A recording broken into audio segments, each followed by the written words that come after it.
Well, hello everyone. It seems like a year since last I streamed and it's only been 3 or 4 days.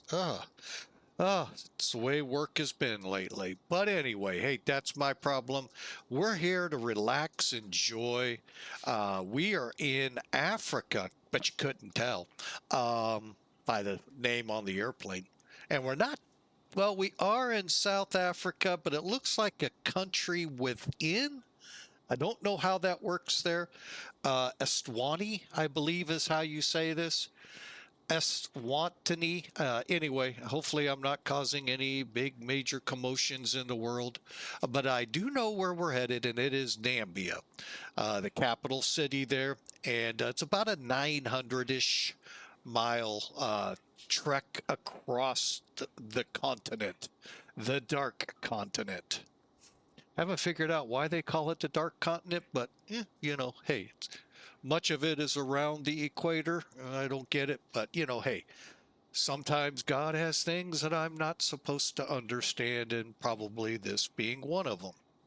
But anyway, we are in the new Toliss A320. Boy, CEO version, conventional engine options. I was about to say 319. That's what I scheduled it for, but I finally found one in the A320 South African livery.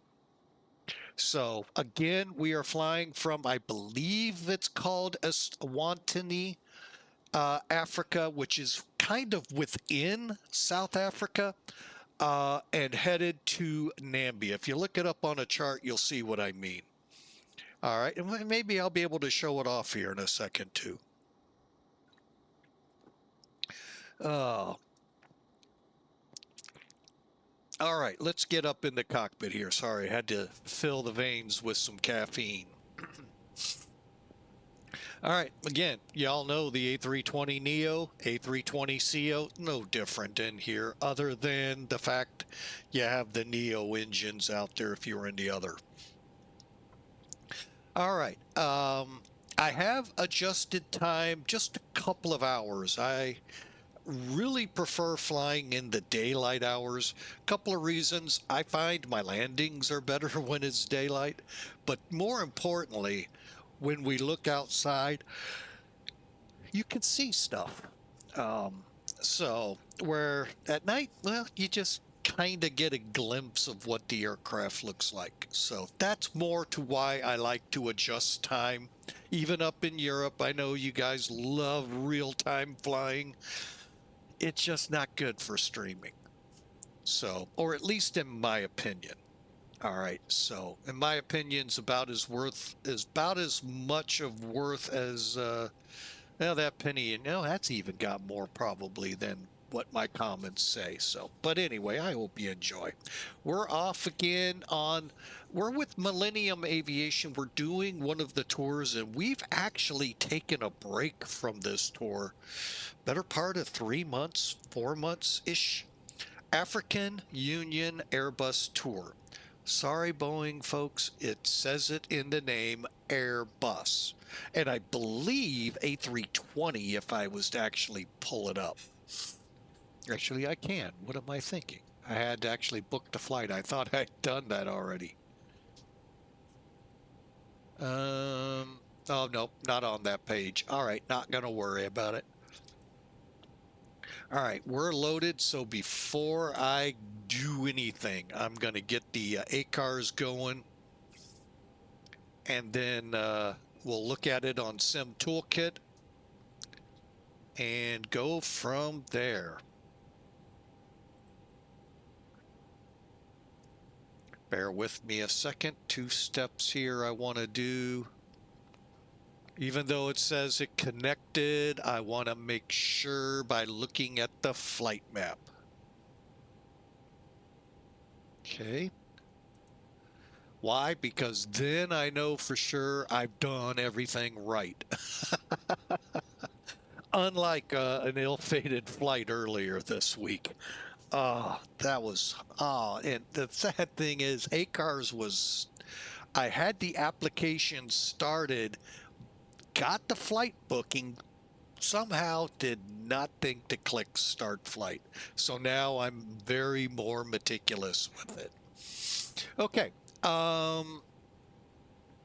So we're here in the cockpit. We've done some steps already, but let's get Sim Toolkit up here. Now, this is what I call the official scorekeeper for flying with Mike. You know what? Hang on a second. Let's back the truck up just a couple seconds here. I think Elevatech shows it off. Yeah, it does. Okay. So here, if I'm drawing it halfway decently, is South Africa. This little indentation is Eswatini. I'm doing the best I can, folks. I've never been good at pronunciation. Anyway, that's where we're going to start today. And of course, we're over here to Namibia. That one is a big country. Yes, a lot of tours for the safaris are there. So, yeah, a lot of this territory. It's high terrain, too, believe it or not. 5,000, Johannesburg, 5,000 feet above sea level. Who'd have thought? And it goes pretty close to the coast. So, you know, everywhere I fly, I find interesting. So, it just another place to mark on my little, you know, to-do list, or what do they call it? Bucket list. You know, I'd love to do it. Will I ever get to it? At the rate I see things, no. At the rate the Lord above us sees it, we'll find out. So I'd love to see it, though. Heck, I would have loved to have been a bush pilot down here, flying supplies into the different villages and all out there in small aircraft. This would have been a fun place, to a degree. And there's probably other parts of it that I would go, oh, I hate this. All right, so let's get back to Sim Toolkit. I had a feeling Elevatech would show it. Oh, you know what? It helps if I do that. There we go. All right, so we're way over here. You can see the route we're flying. You can look and read it. Today's loadout. Now, one thing I learned about South Africa's A320s, they're more patterned for how Flight Factor set their cabin up. They actually have a first class and then a coach. So they had, I think it was 140 or 138 people they could load into them.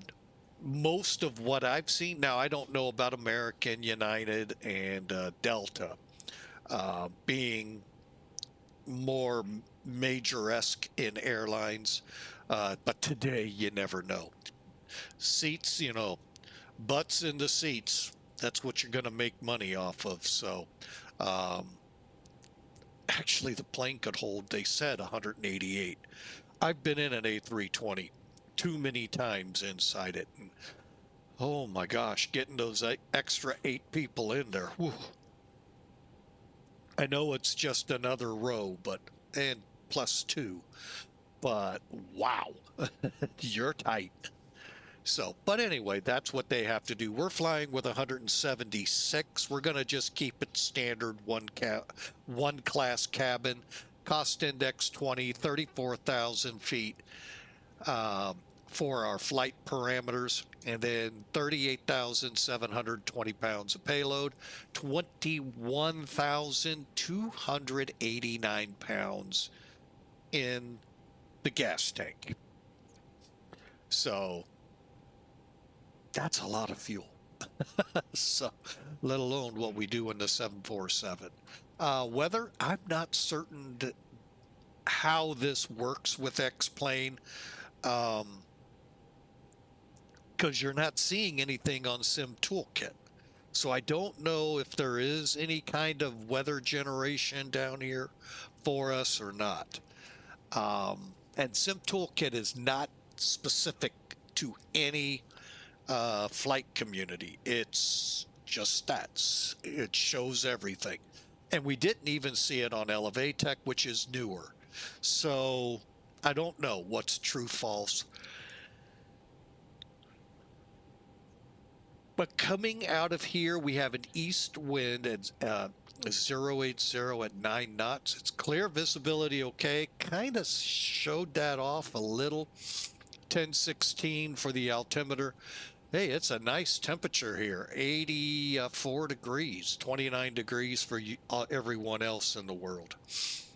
Then over in Namibia, continuing with that easterly component 060 at 9, we got a couple of clouds and a layer to deal with. We actually have a ceiling in place. A ceiling in aviation is broken or overcast sky conditions. So as you look at this, you see the broken. The first one you come to is your ceiling. At 9,000, not going to worry too much. By the way, it's above ground level, not above sea level. Trust me, you get that number in, say, El Alto, the clouds are like 3,000 feet below you if you went by sea level. So they're always above ground. And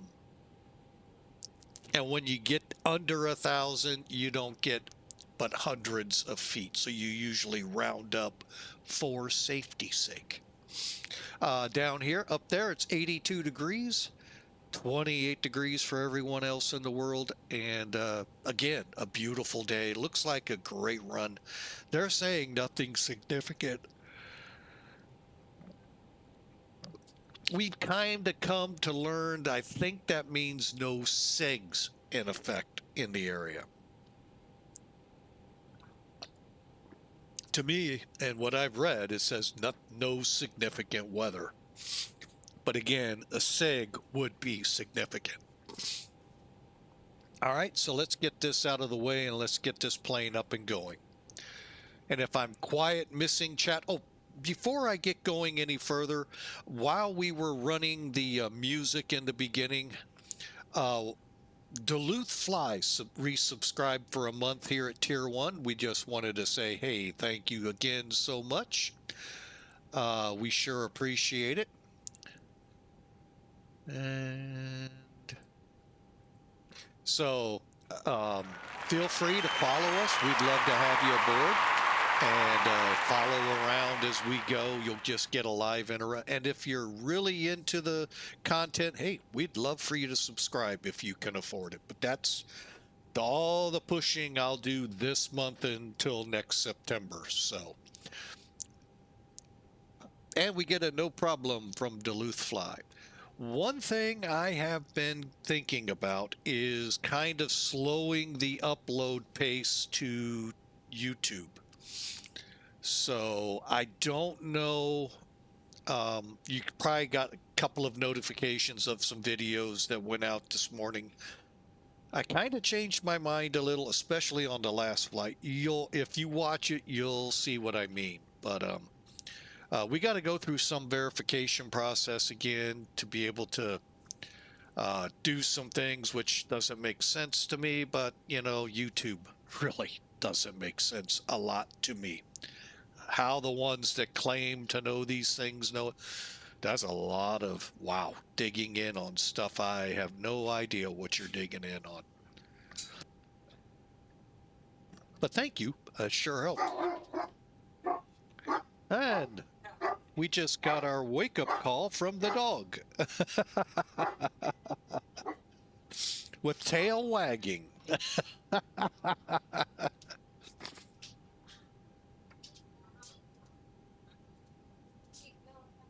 Hang on, I may have to help.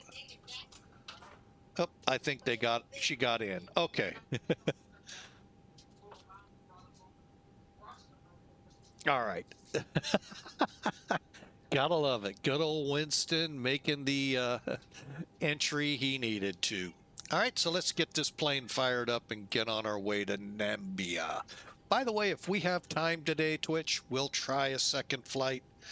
Kind of waiting to see, you know, how things are going to go. My wife and daughter are thinking about going to a festival. I've thought about it, but it's not one of those things where I'm going to find a lot of things I like to eat. So I don't know. But we'll see. All right, so the batteries are on. You heard most of the engine and cargo smoke detection tests along with the CVR. If you're curious, CVR is your cockpit voice recorder.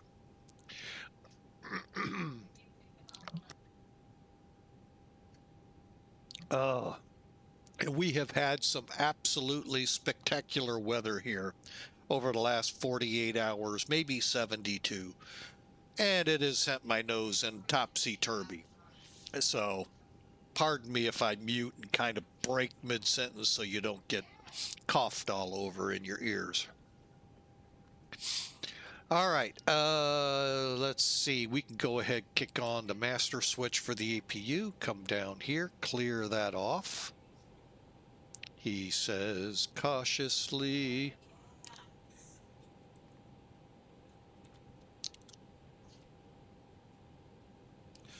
And all we're waiting on is flap open. Once that happens, I can come up here, click start, maybe. There we go. Okay, all good. Set, good.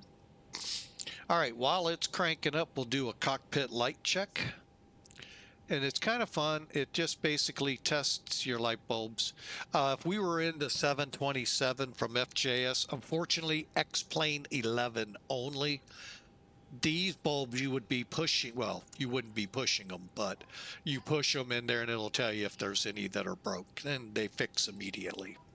All right, all the bulbs seem to be working on there. In the middle, whoop, and down here. All right, so we'll put that back to there. Continuing down bottom here, we want to make sure the spoilers are down. Don't make sure that white ribbon is not showing. That'll tell you if it's armed or not. Flaps are up, and we can always verify. Right here.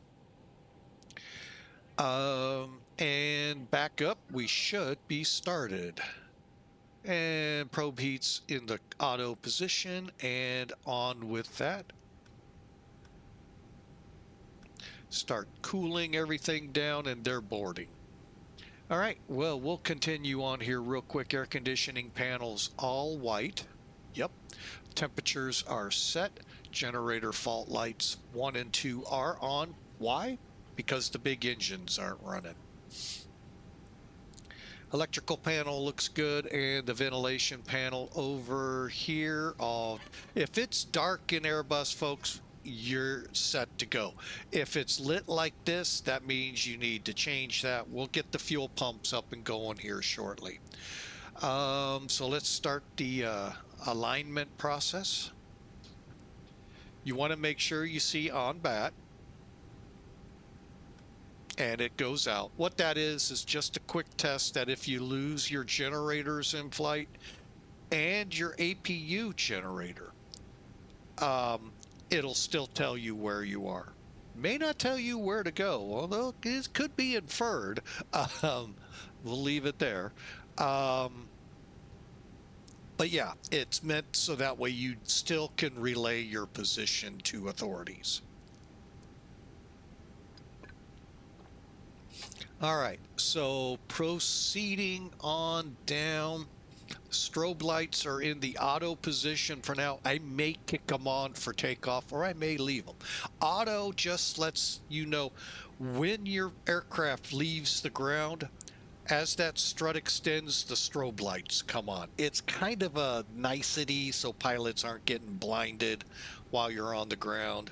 In the U.S., most of the time, cleared for takeoff, strobes on, you cross the hold line. That's real world. Hey, this is flight sim, so we get a lot of wiggle room here. Nav lights are set on 2, and that does not mean if it's on 2 you get both nav and logo. It means the second set of bulbs are on in the wingtips. There are 2 sets of bulbs, so if for some reason one fails, try the other one, and you won't have to call the mechanic if it comes on. Okay, emergency lights are armed, no smoking's on. Landing elevation, that's this switch. Make sure it's pointing 12 o'clock up, or as a great movie was out there, 12 o'clock high. And that'll be the auto position. Pack flows. For this flight, we are going to go high because of the high number, and I believe we're at a high altitude departure. We'll double check. Fuel pumps. Now we'll kick them on. That way we don't forget. And let's get on down here and start up with the good old MACD. Okay, hang on. I'm going to get the other one set real quick.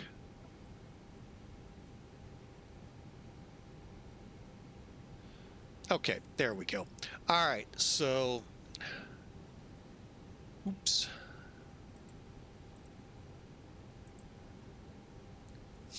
All right, so we're good till the 29th of October. I thought I hit clear. Okay, there we go. Go to init. Now, if you've tied sim brief per the manual, and I defer you intentionally to the manual, if you have set it up per the manual, because there are 3 items that how you like to fly, you can figure out what you want. But if you set it up, attach it to the aircraft, then all you got to do is click init request. There is another spot you can get this information from. Hang on, I feel like my chair sunk. Nope, it didn't. I just sunk. Let's see, flight data in progress. We have it all. I really don't think we have any coordinates for this airport. Bring charts in real quick. All right, if you don't have NavGraph charts, yeah, sometimes I sound like an infomercial, I know, but some of the stuff I have that is payware is really invaluable to me. Charts being one of them. It's sad that if you read your NavGraph alert this month, we no longer have access to charts to Paro. Oh, how devastating. I mean, that's a fun approach if you ever get a chance to fly it. But now, without the charts, they're working on a way to bring old charts available to us. But right now, we don't have access to that airport. We can still fly into it on the sim. We just don't have the appropriate charts to give us altitudes and stuff like that, because it's a very... You're coming down from 13,000 to 6,000 in like 9 miles, and you got to kind of zigzag in one way, and I think you zig both ways, but I can't remember. So that's sad. But everywhere else, I have only run into actually one airport that had instrument approaches not in here. That would probably now be the second. Okay. But here's a neat feature, and it's real easy again, tying it into here. Find your flight, and poof, it's in the system. And more importantly, look down below, it begins putting charts in. There are no departures out of here, hence why it says 0 departures. We got 4 possible approaches into Namibia. We'll take a look at it. All right, so that's pretty cool. Didn't show up there. Sometimes coordinates show up there. Taxi, yeah, we're not getting coordinates. All right, so we'll go with the airport. Wind, request. All of that to say that. Clear. And return. I said return. All right, now I go to the next page and then over here to weight and balance. I have not finalized this yet, but I think we're pretty close. 134,004. We're off by 81 pounds. Who brought Fluffy aboard? Or maybe 2 Fluffies?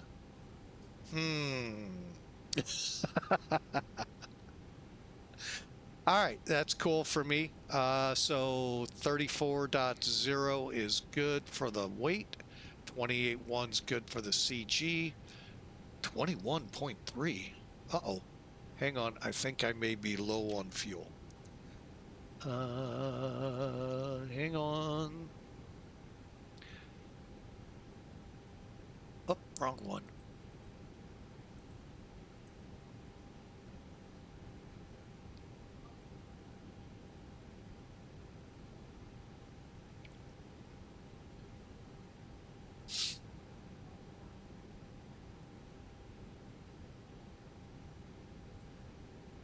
See if we're getting the truck. Yep, we're getting the truck, so you can see it rolling in out there. We'll get outside. Another neat thing is, and Flight Factor did this a little, just a smidge with X-Plane 11 with the stuff driving up to it. Now they just bloop, bloop, bloop, bloop. And then they now don't kind of support it because I think Toliss took over. I don't know. I don't want to get into that. Ooh, that can get real nasty.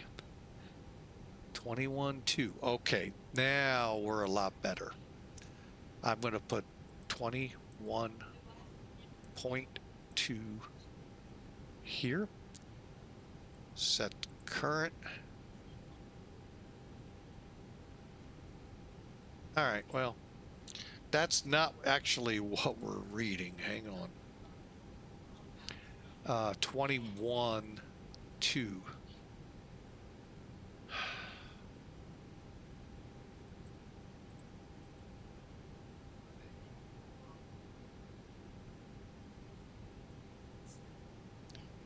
All right, well, we'll leave it. I'm not going to mess with it. All right, so we don't have any extra time other than to get to our alternate and all of that, which we're about to talk about. I'm going to put this on takeoff. Head over here. And we'll go back to the initializing. Okay, so there's our flight. Our alternate is FYWB. Okay, we're coming into central. Here, let me bring up some toolkit.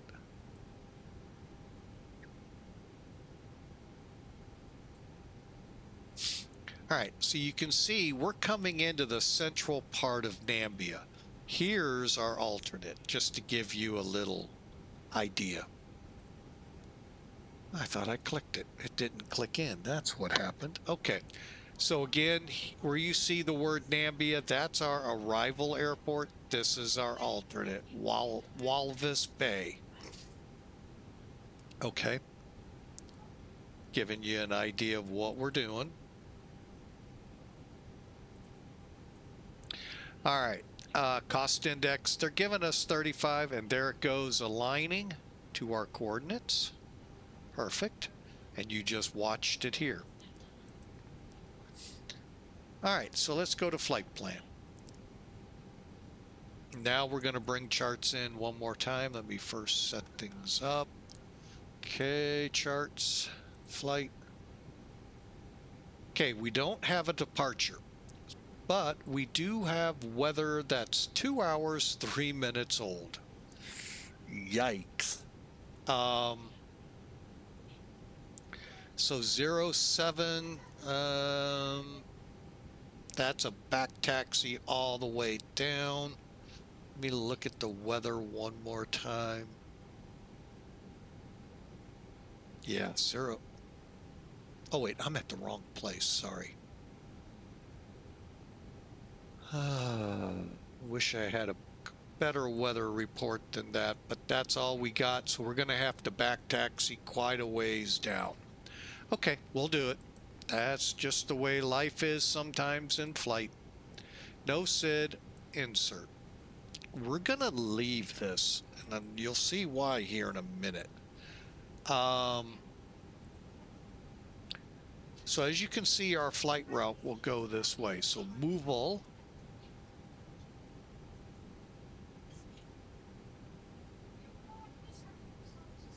MUVAL, APNON, TETIK, JSV, UTRUC, and we're just kind of making sure that's what we're doing.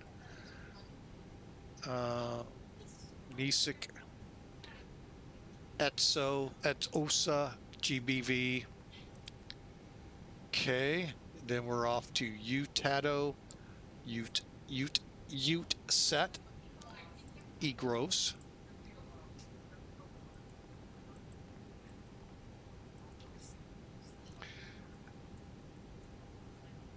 Examga, Exoda, and to our airport. Now, there is a fix somewhere close by. It's not picking up here.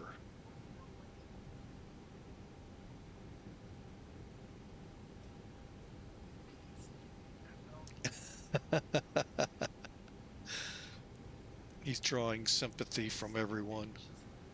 I am so limp. My leg is hurt.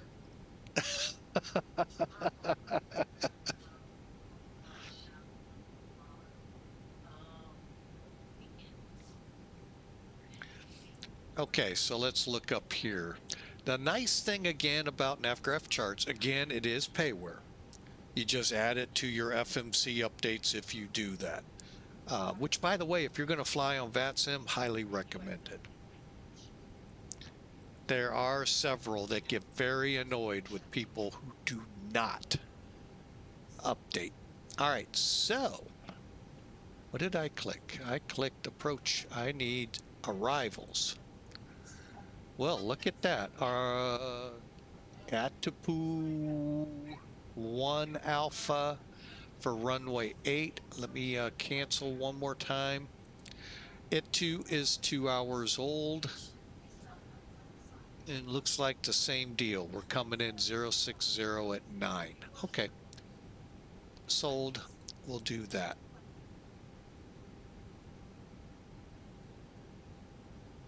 All you got to do is add it to the route. I think. Did it add?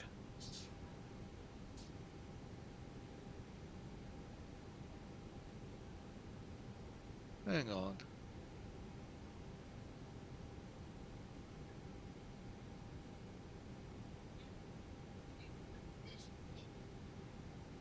Here's the one we want.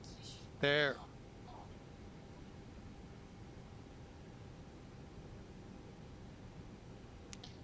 And looks like we're going to fly an RNAV.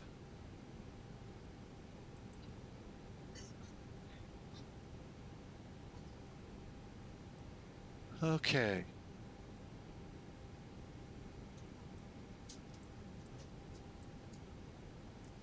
Oh, that was. No, that was not.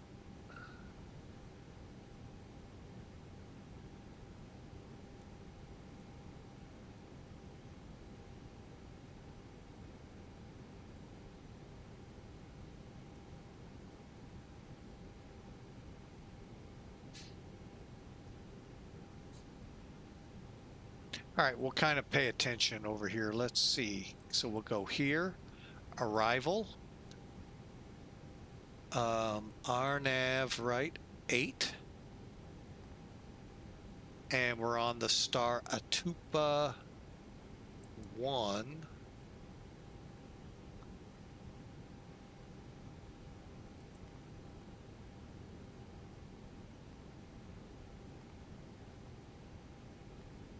Okay, let's see how this is gonna work out, because all I wanted to do, I may have to dial down.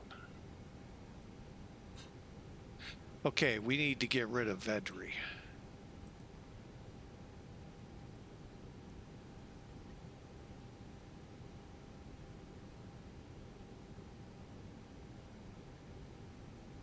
Something's just really not seeming to come out right.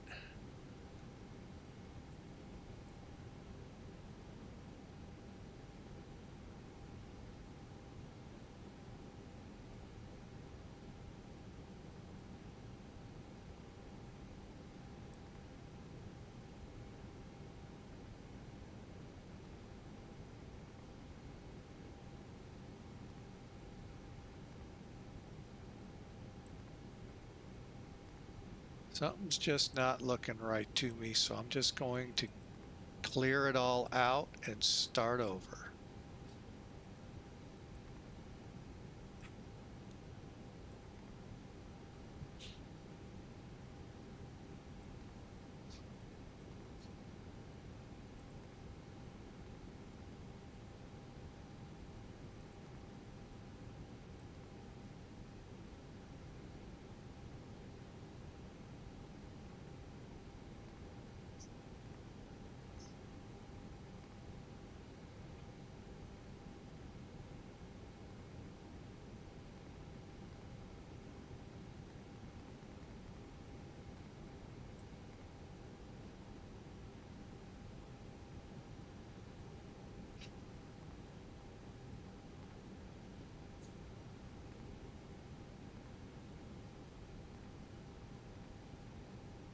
You know what?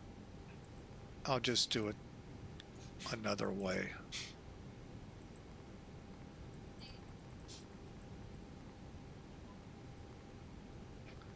Let's just go here, arrivals, RNAV.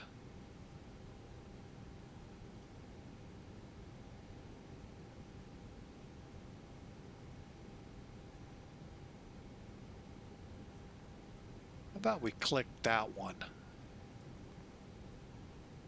Now let's back up. Oh, I think we succeeded. Sometimes it actually, I didn't realize we somehow have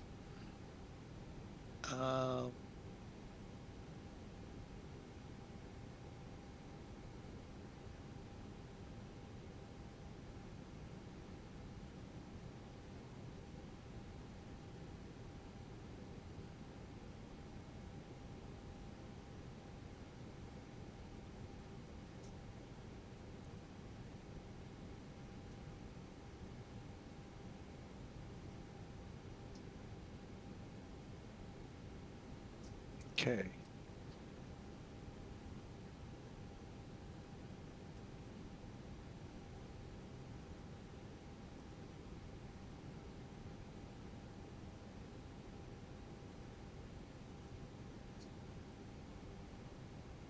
Perfect. There we go. All right, now I got navgraph charts showing up right.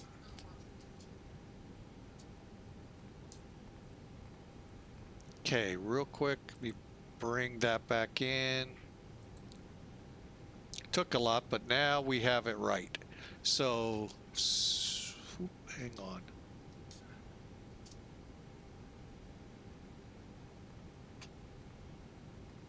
Okay, so Axodo, Sudog, Dunbot. This is stuff, yeah. You're looking going, yeah, I'm glad you did this on the ground. Yeah, because it would have been confusing as you know what in flight changing all of this. To the, hang on. That's the wrong one. How do we get... Oh, no, it's not. I got it. Axbus. Okay, woohoo. Who 8I? Who 8A? Who 8S? I have no idea who did that. There's the runway. Who M, or I'm sorry, Humo 1 Ibsai. Oh, okay, yeah, right there we make our turn direct. Notice area safe of ISPA, if IB SAD. 9,500 feet south of Exubus, 9,500 feet. Bet you that means something like 5,600 feet above sea level. All right, so that's how you can start telling without being on a VFR chart, you're high. You're in a high terrain area. That's where we're at. Where we're at. Hang on, I'm going to go ahead and kick on multiple traffic in case. I don't see any. Okay. Nope, there's some traffic, not much. Okay, so that just lets us know by the way, where we're at right now is 2,078 feet. Think of it like Vegas. Kind of, sort of high altitude, kind of not. Okay, and that finishes up the flight. Oh, wait. And then, yeah, I'm cheating a little bit. If we have to divert,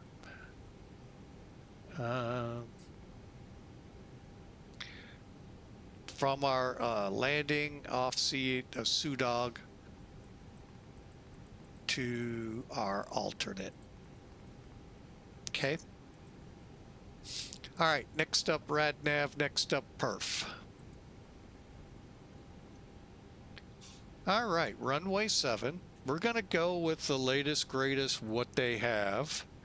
I do wish we could kind of see the weather, but I get it now with it being maybe old. Could be a bad thing. However, they're saying 102 at 7, 29 degrees, 30:01. Ooh. I hate to discount this.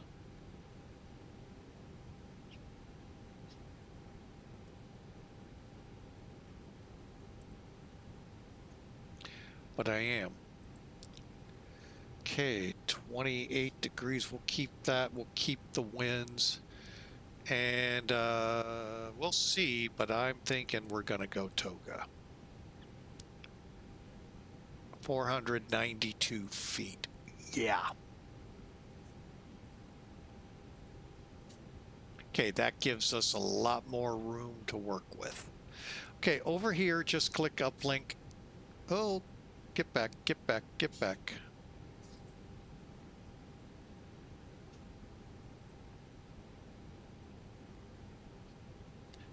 All right, so we decided 1020.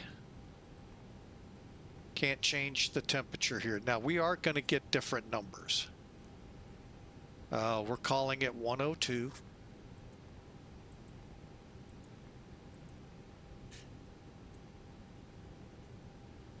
Flaps 1, Toga, okay.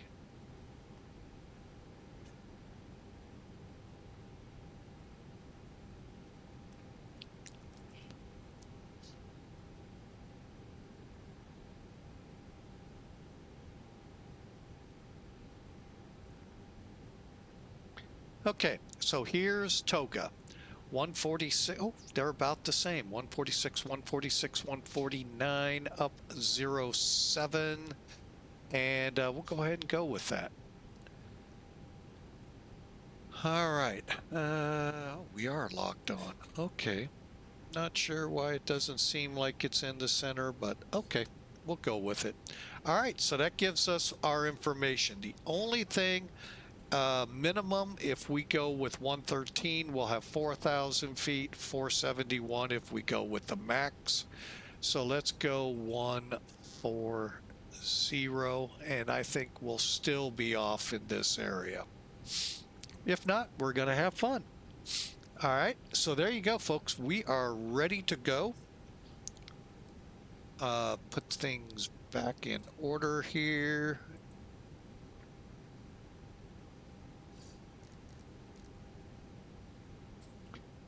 Arc and 40. Okay. Now, I just have to figure out what's the best way to turn out of here. Doesn't really say.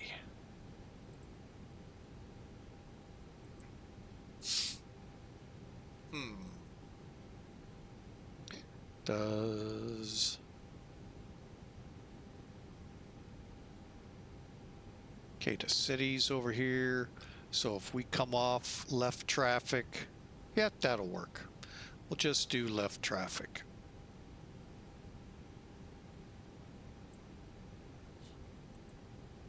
Okay, so the final part here, altimeters, 1020. FCU flight directors are both on, LS, both, wait, FCU speed and heading our dotted initial climb out of here. We're just going to go straight up 34,000. That is our altitude, right? Don't have anything else to go on. 34. Yep. Okay. Let's do it. And then constraint. How about we, constraints and constraints. And we'll put LS over here in case we're coming back. Anti-skids on and nose wheel steering. 3 green gear lever down. Switching levers right here where it says switching. 12 o'clock high is the correct position in the normal position. Transponder currently set. Nose CTAF here, so we're on 122.8. 2000 on the transponder. Everything looks good. Whoa.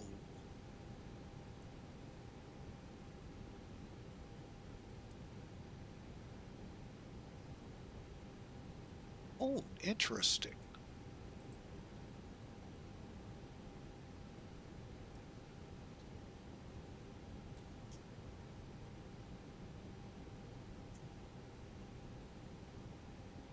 Okay.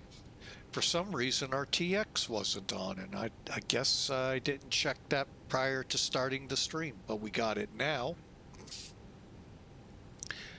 And while we do that, let's go ahead, throw the back door closed.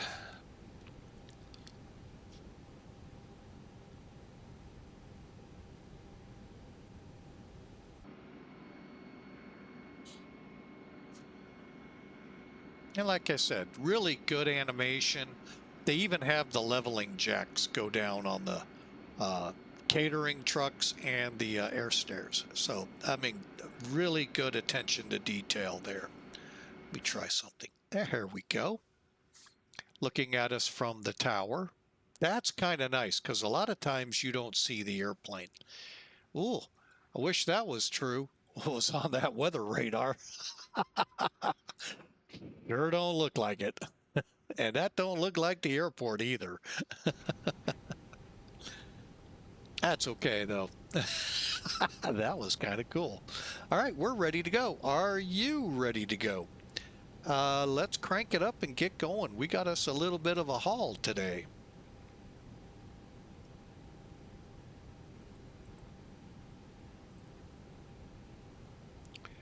The good thing is, no pushback.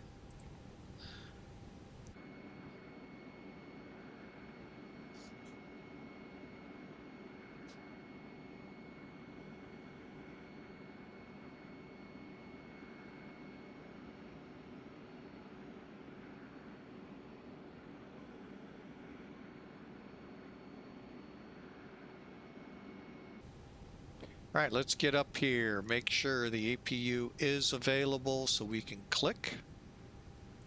I always want to make sure we're on power. There are aircraft here, folks.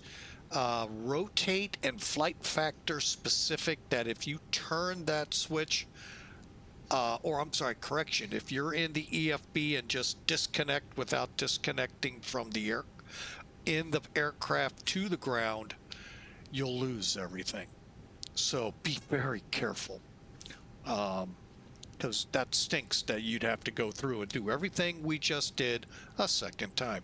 By the way, we have done that on stream a couple times. Okay, last check. We are on ACARS, correct? We are indeed.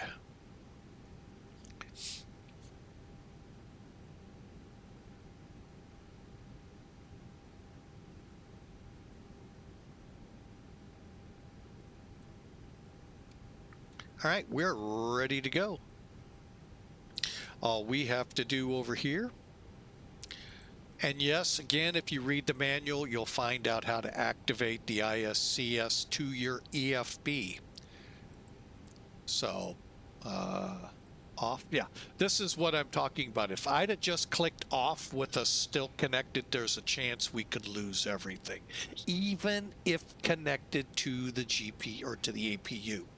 So always, even in the real world, that's what they do. They disconnect in the aircraft to the ground power, so then they can do what they do out there and pull the cord. And I've never done that part of the steps, so I don't know what it is. All right, we're loaded. 176 people getting ready to take off for an African Union tour trip to the safaris of Namibia.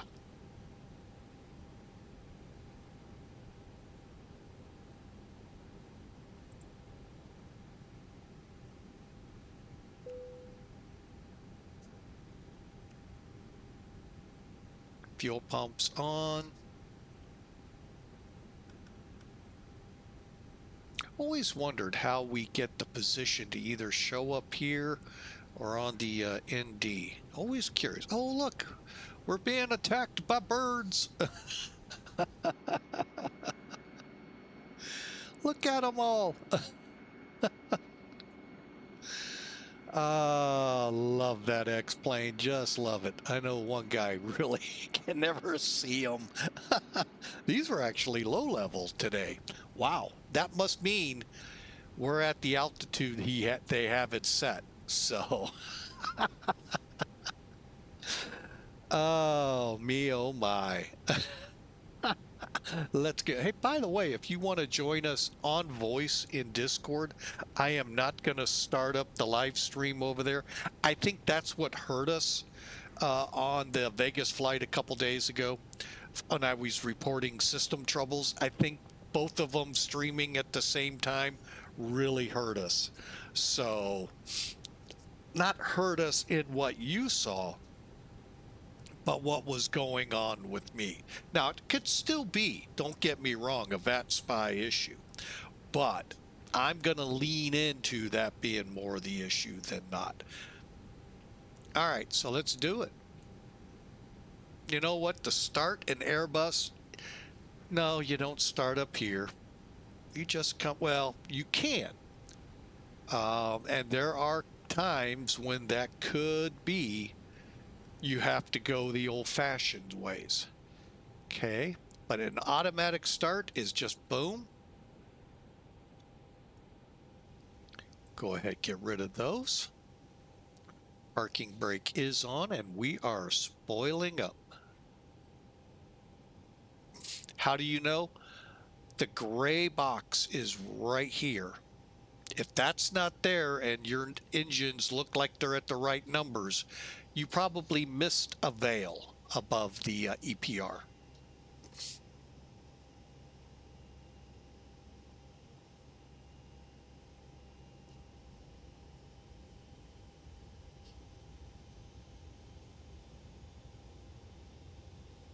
All right, number 2 is coming alive. One of these days, I still hope to get into area where I can try these out and see how I like them. Just no one's ever using them when I do, and it's kind of sad.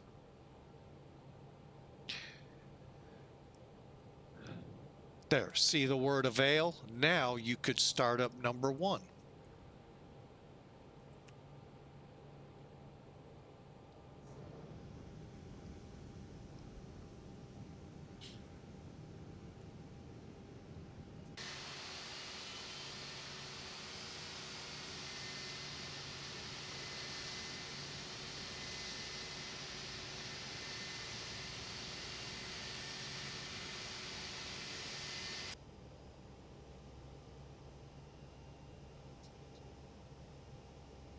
And there's the light.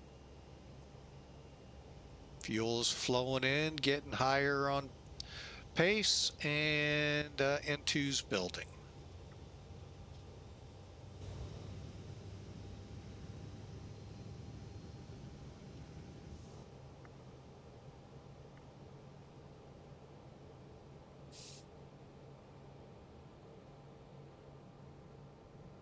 Okay, should be getting a veil any minute. All right, got 3-minute warm up.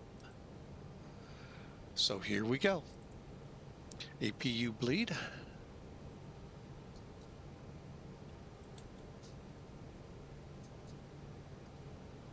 Spoilers to arm, doors locked, reset rudder, normal, engines are on, flaps 1.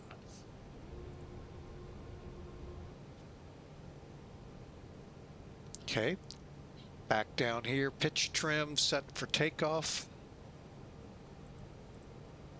Okay, we're showing up 07. So you're just going to make pitch trim say the same thing.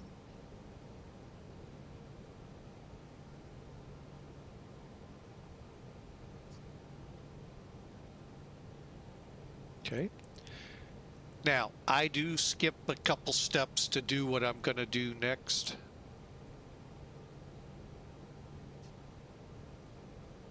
And I'll tell you why I do that. It's just, I'm here. Why not just get it all done at once?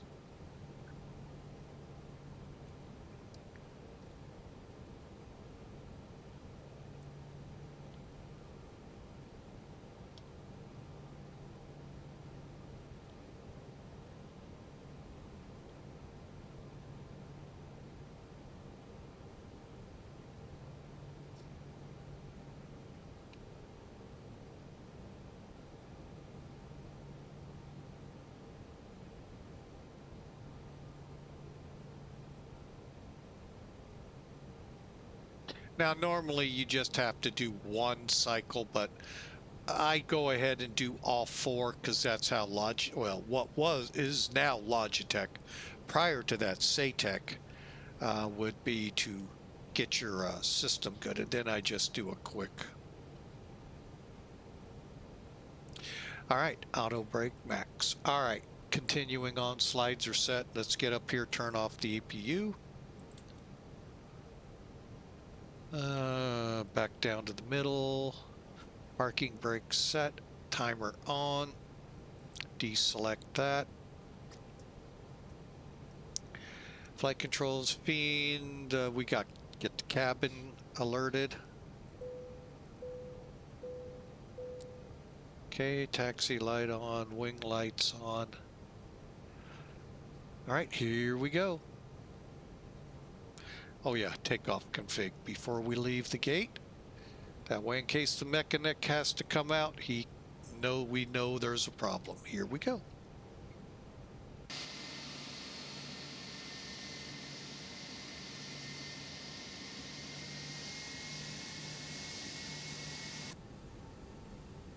And like I said, we're gonna back taxi the whole runway.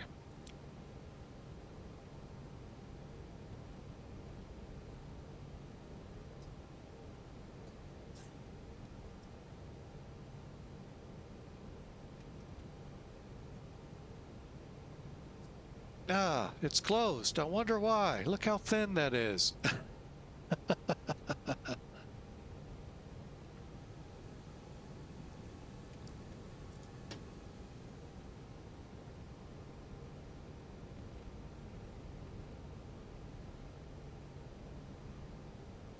Now, what runway are we at here, folks? Those that said 25, you would be correct. However, the sign behind us may or may not be correct. Let me explain why. Usually, you will find at the ends of the runway the number of that runway.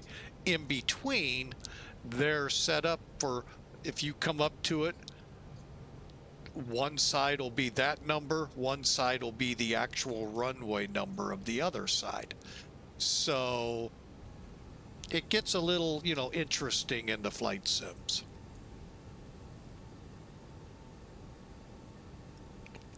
Okay, while we're taxiing, even though I do not expect anything, and terrain. Oh, but I do expect terrain.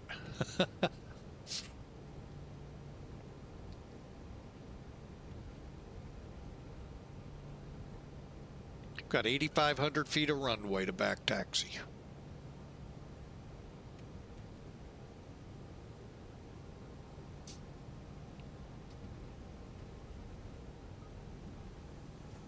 Look at that route. We're basically gonna fly out that right through that valley.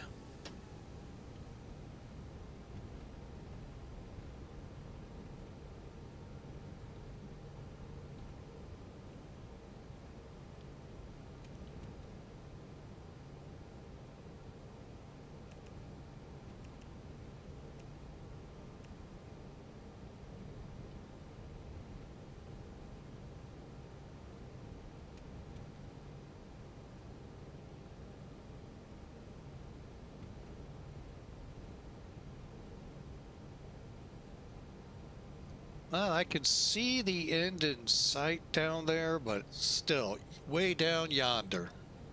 All right, welcome aboard, folks. Thank you for flying with Mike. We're flying from Eswatini to Namibia today. Hope y'all enjoy. It's about a 900-mile flight. The A320CEO, the newly released add-on to the A320NEO.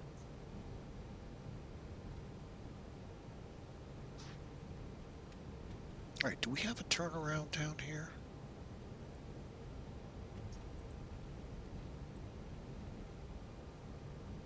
Maybe. We'll see. Oh, yeah, we do.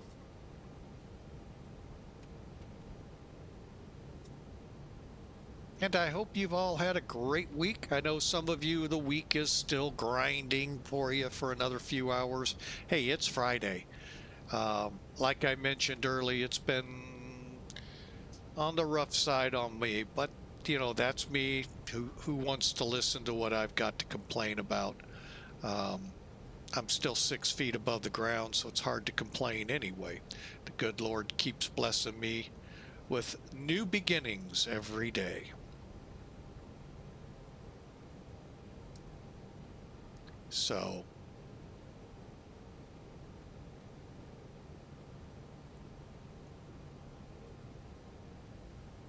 okay, flaps are 1. We're set. Lights on.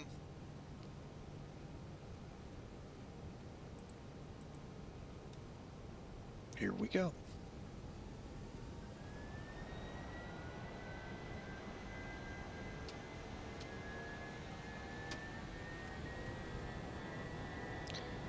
Toga. Okay, I got 60 knots. 80.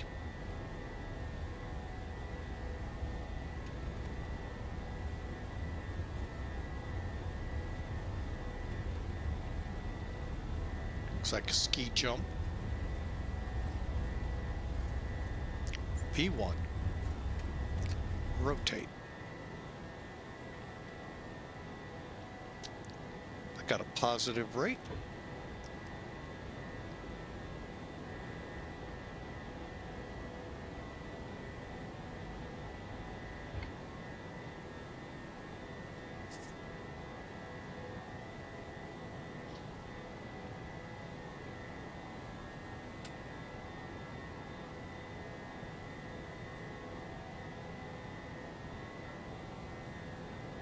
Okay, autopilot. Now let's go ahead and make. Oh.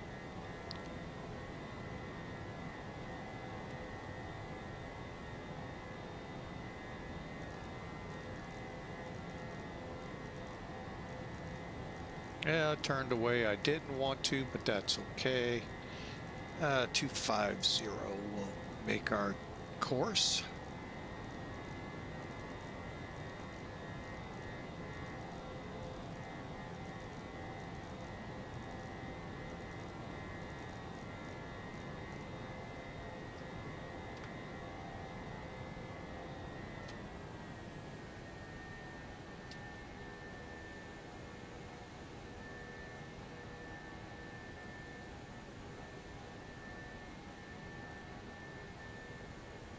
Flaps are up. And ground spoilers set.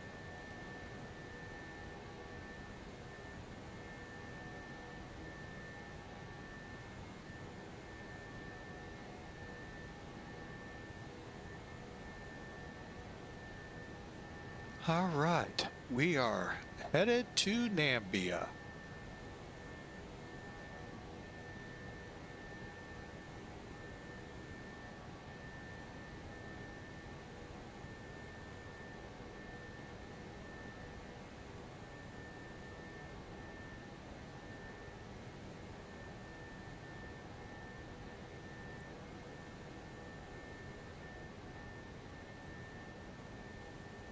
and into the dreaded sun.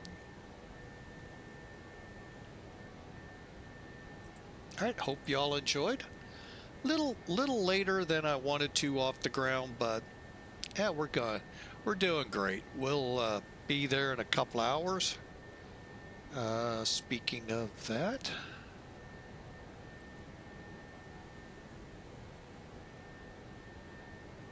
currently showing just under 3 hours, but that'll drastically drop off as we get higher. So anyway, we're on our way. Hope you enjoyed that. I know I sure did. We're headed to the capital of Namibia. Like I said in the beginning, this is literally the capital of a lot of the safaris that happen in Africa, believe it or not. This is the #1 area, Namibia, I believe was what I Googled. However, yes, other countries do have safaris as well. Some of you are going, yeah, I was on one. Yeah, there are, but the #1 where most of this goes on is Namibia. Everyone wants to see the lions and tigers and bears. Oh my.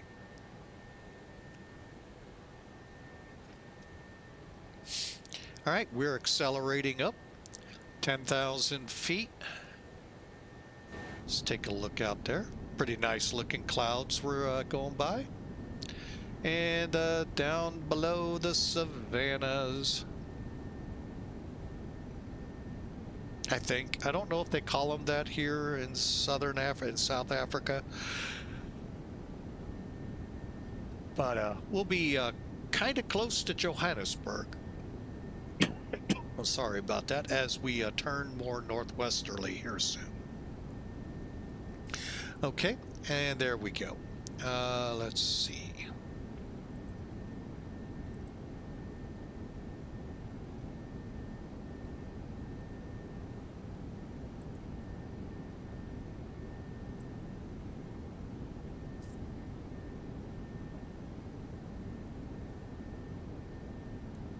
Before the sun becomes a huge problem over here.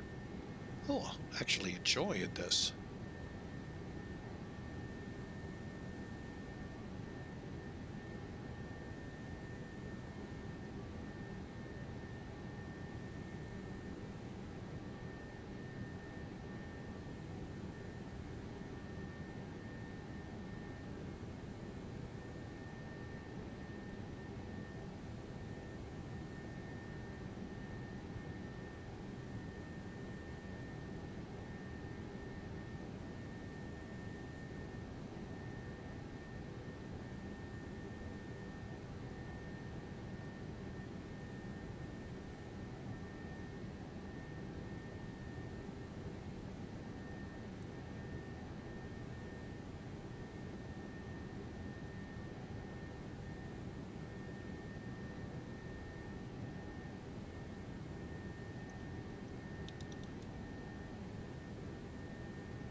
All right, hope you've enjoyed the climb out.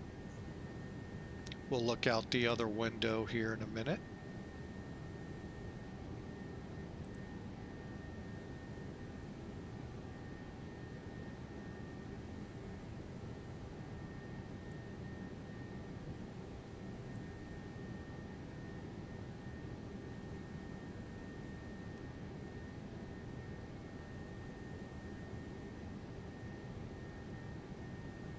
Just getting VATSIM radar up.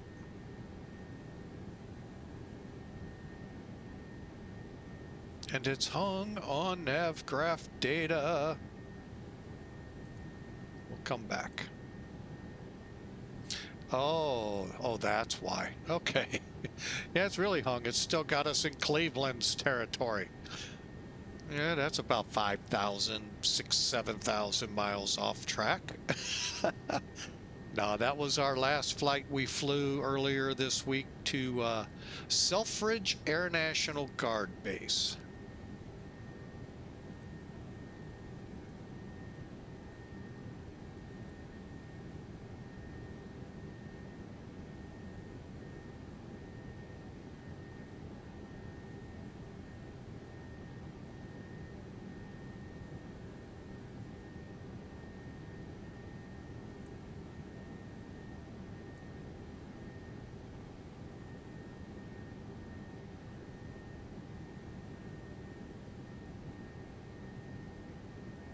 Huh. I wonder why it didn't lock in on my flight. How just downright nasty of it. Oh, now they're showing some weather.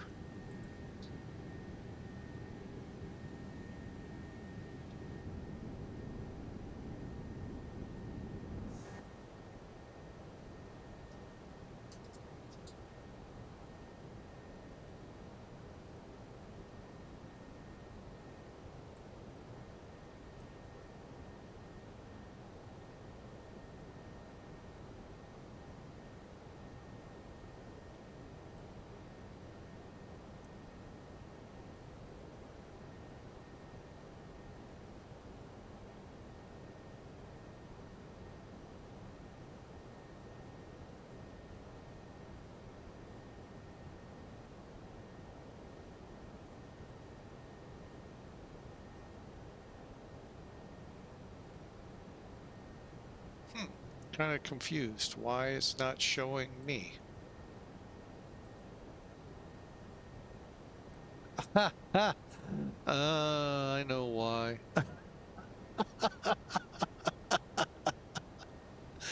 I really know why. You know, it really helps to sometimes put a flight plan in VATSIM for it to find you. Hang on, folks. Everything else was up and running, but. All right, SAA 124, that all looks good. We'll go with an RVR 100. And,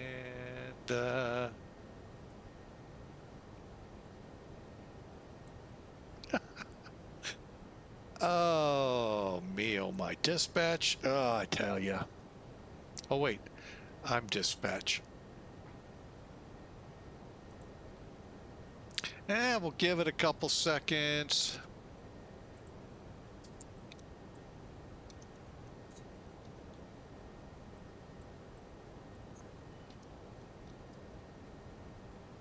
It is an A320, right?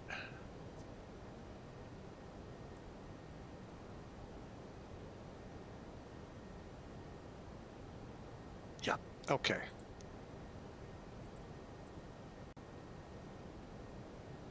Always helps.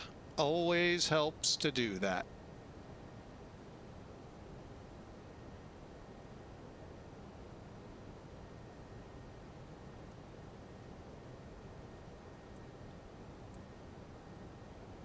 Now, if I give it a few seconds, it should pop it up here. Let's see if it's showing any weather here on... Nope, not on navgraph.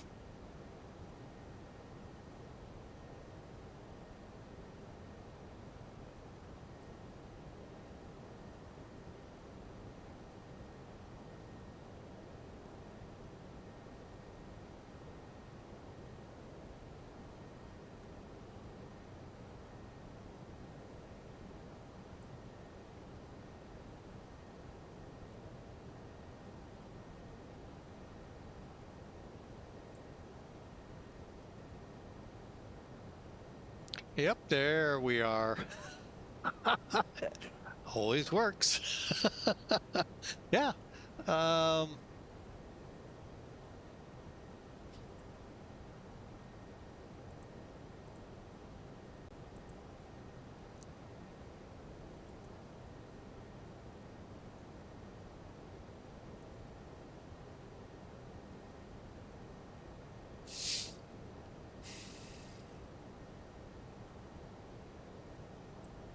all right, so we're climbing out. We're through 25,000 down to an hour and 45 minutes. Told you that time was going to drop.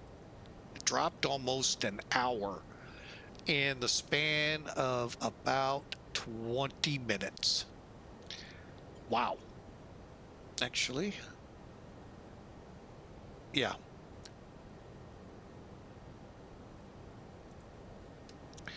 All right, we're on our way. I hope you enjoy. We've got a great flight ahead. Again, if time's permitting, we may try for a second flight.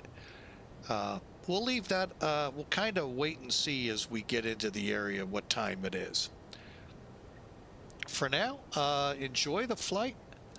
Again, I am up on our Discord channel, and if you missed it earlier, ooh, I thought I changed that. I did not. Let me get you the right one we're flying with. Great airline, Piedmont Virtual, but that's not who today's flight is. Today we're with Mac Air. And if you go to macairvirtual.com, that'll get you the information. Look them over. It's a really easy area to fly with. You start in the open division, and if you don't find flights you want to fly there, it happens. But join the charter division, and you've got to fly at least one or two flights. I forget what the requirements are. It's been so long, but make a charter and enjoy. They also have a cargo division, a historical division, and a pro pilot division. Really, really great bunch of guys. There are group weekly flights flown. If you're not familiar with Captain Mac, he is the man behind it all. He is actually back out and streaming again. So hope you all, not streaming live. Well, I have seen him live a couple times. But I have seen some videos come out on him. Great content provider. Last one I think was DCS. So, and he's also been flying a lot of helicopter runs. So, those of you that like the whirly birds, the birds that have no aerodynamic capacity in them whatsoever, but yet somehow God allows them to fly. Don't know, but that's what a helicopter is, folks. There's nothing to it. If that blade stops, it drops. So anyway, they're fun, and I don't fly them because, well, yeah, I mean, watching me crash is probably fun, but too many crashes, yeah, turns people off. Yeah, why don't you just give it up and say you don't know how to fly them? Because I'm telling you right now, I don't know how to fly them. Actually, I've tried a couple times. I really have, honest. And in X-Plane, it is not as... I was able to do some maneuvers in a helicopter in FSX. X-Plane, that's getting the stick and cyclic in your throttle to work right, and somehow the rudder, oh, it just never seems to come together right. But you know, somebody out there wants to teach me, I'll do it on live. I'd love to maybe dabble into them. So, but anyway, we are on our way. We are closing in on our cruise altitude, about 3,000 feet away. So let's call it we're about an hour and a half out of Namibia. So enjoy the flight. We're going to run a little music in the background. Let me get the volume level set right. I did this last flight and I think I muted Spotify. So anyway, here we go. And we'll be right back. Enjoy the music. Like I said, enjoy the background music.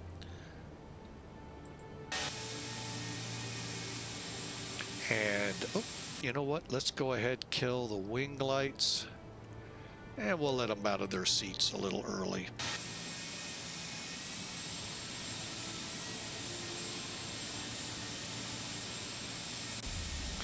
And we'll be right back.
right, folks, back with you. Had to stretch my legs, get a chore done, and use the lav. I'll be right back. Hang on.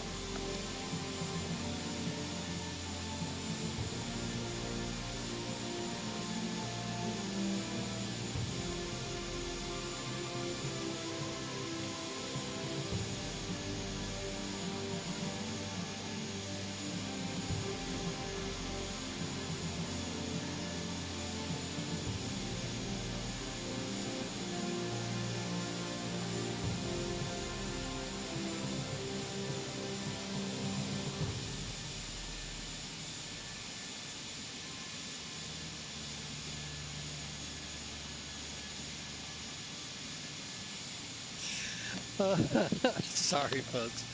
Just a little something going on between my wife and me. We've got a little stuff we're working on in the house here, and it's aggravating, but sorry. All right. Hey, welcome aboard those just joining in. We're en route in Africa to Namibia.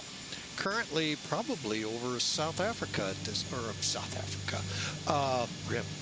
Eswatini is in South Africa. It's like a little, comes off the eastern end of it. Morning. Morning. How's it going? Pretty good.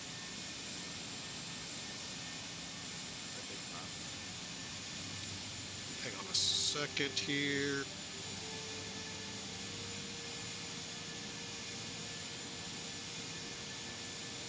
I gotta click the right buttons here.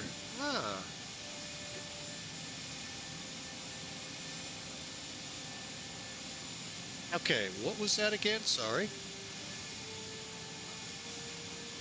Okay, this airplane's too noisy. There we go. I've been told I've been quiet. So, did I hear something about birthdays? It is tomorrow. Happy birthday! Or in the immortal words of Frosty the Snowman, happy birthday! Always loved that in that show.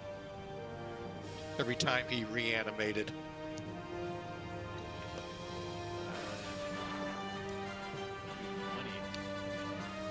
The A320CEO.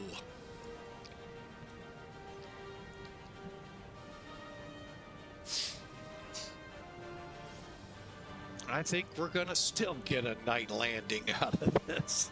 At least it's better than what I did. I flew Denver to Honolulu last night, and about 20 miles from the airport, my airplane freezes. I can still fly, but all the screens freeze. The only thing that was working was my magnetic compass, and then the sim said I overstressed the plane and died. The A320? No, it was the PMVG 07. Huh. Well, quit doing barrel rolls on takeoff, thinking you can do what the Blue Angels do. I only tail striked for 20 seconds.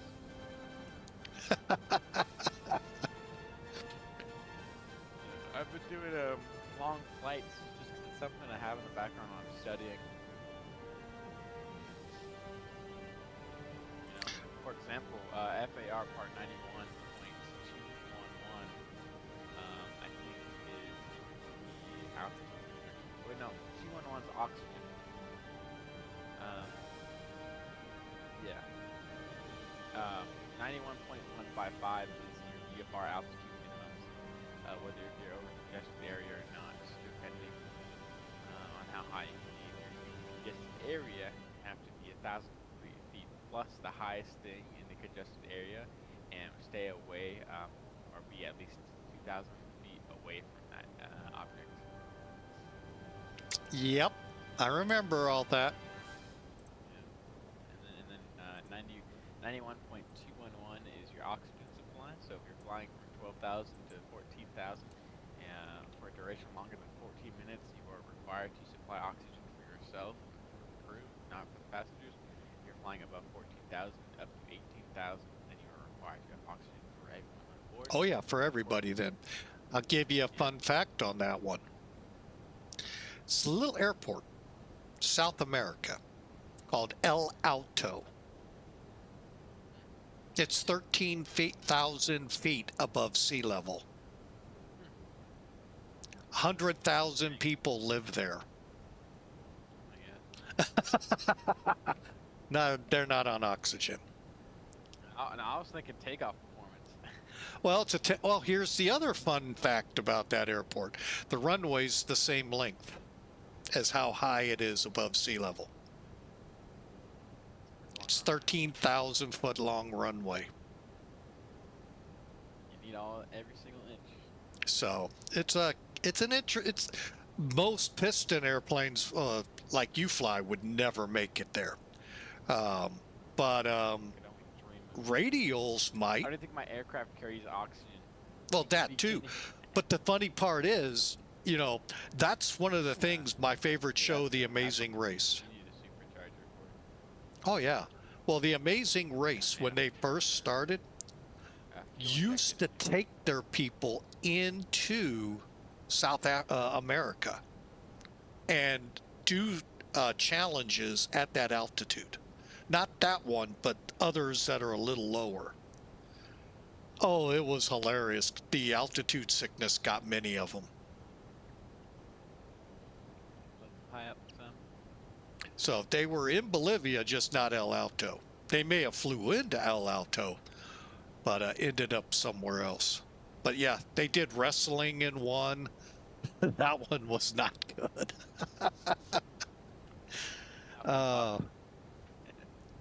But yeah, those were past. Well, I wish they would return to that, because those are the physical challenges that it doesn't matter how physically fit you are. You working in 13,000 foot MSL, that takes a toll on you. But yet that's 100,000 people that live in it. At least 100,000. So. Nearly adopted the altitude. I was born in it. You don't get that reference. So yeah, Denver. People live in Denver, but you visit it from like here. We're 600 feet above sea level. It takes a little bit of getting used to. First time in Denver, I'm like, oh my god, what is this white stuff on the ground? Oh, The coldest it gets here is 58. and we'll see what we can do about that. I'll talk to the good Lord about this. See if we can let you revisit that white stuff on the ground. Flying to Vegas the 5th in 5 days. So Cool. I'm flying from my home airport to San Francisco, Vegas. Nice. Why don't you fly it? I would. I really wish I could. I'm not there yet. I know. Only And have it's a little beyond your 100-mile cross countries. 150. Yeah, it goes 25, 50, then 150. Oh, you guys do 25s now? Yeah. So, you can solo without your license within 25 miles, and then after you get your license, then it goes from 50 miles, and then once you get your license, or I think it's like endorsements, then it's 150 miles. That's your cross country, and then you finally get your license, and then you can go wherever you want. Oh yeah, when I got mine, I don't remember if I had a mileage, because when I was released solo, I went out to just practice, and I don't remember distancing. Well, I'm sure we're right at 25 miles in our training areas. Yeah. But then the only other things we had to accomplish was a 50-mile triangle and a 100-mile triangle. And we didn't have to have endorsements. That was just actual part of our 141 training. Yeah, they have you do a lot of endorsements now. Even like, if you want to fly a different kind of aircraft, like a complex aircraft, you got to get endorsed for it.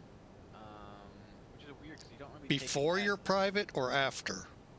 After. It's usually after. You can't fly complex aircraft without knowing how to fly an aircraft. Well, you could learn to fly it while you're learning.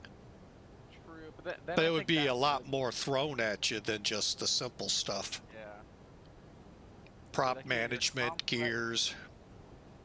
complex, and then there's high performance, high altitude, and then I was forgetting the last one. Huh. Things have really changed.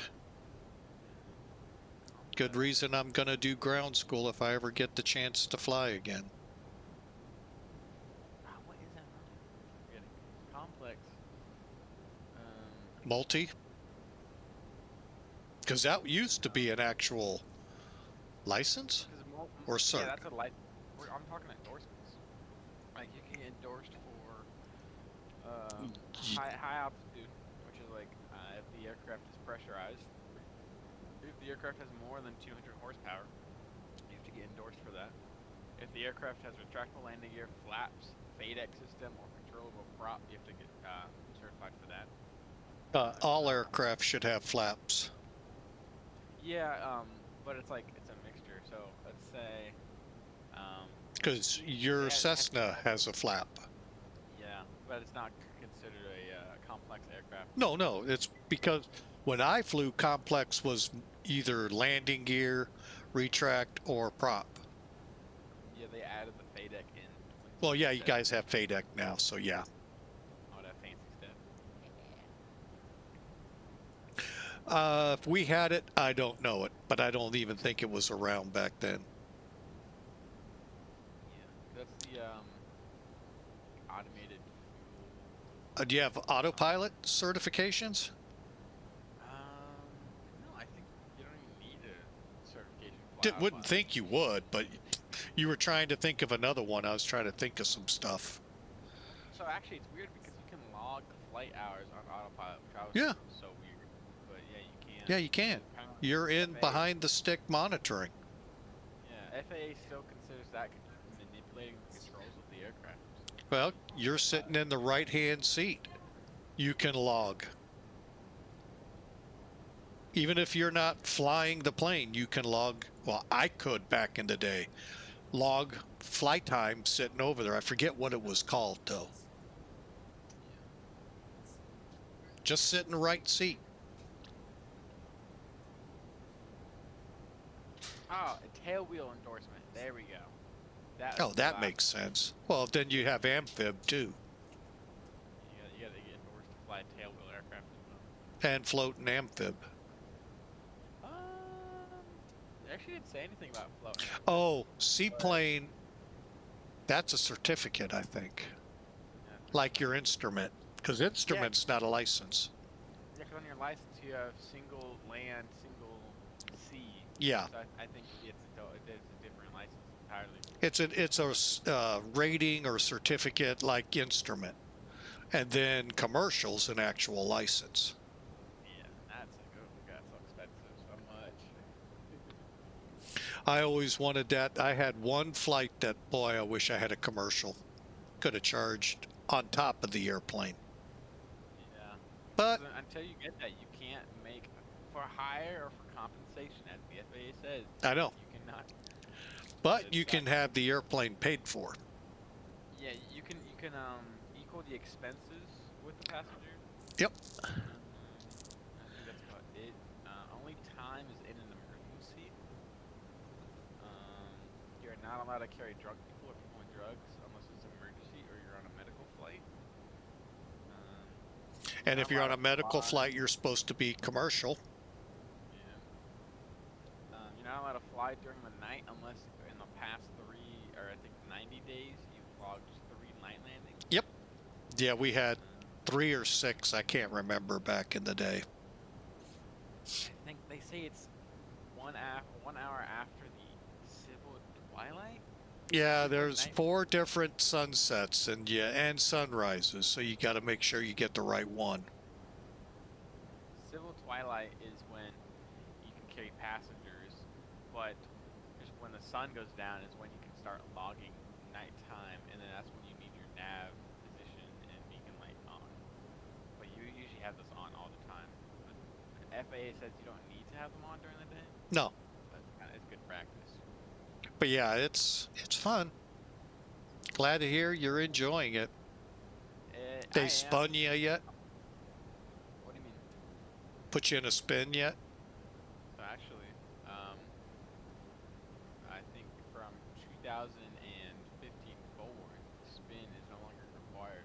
Ah. Oh, you got to do it in a Tomahawk if. Oh God, no. Why? Isn't that thing like notoriously bad with trying to exit spin? No, it just rolls over its back. No. And then spins, and then you do your normal recovery. I don't want to see my pen on the roof. Thank you very much. Oh, those are fun, man.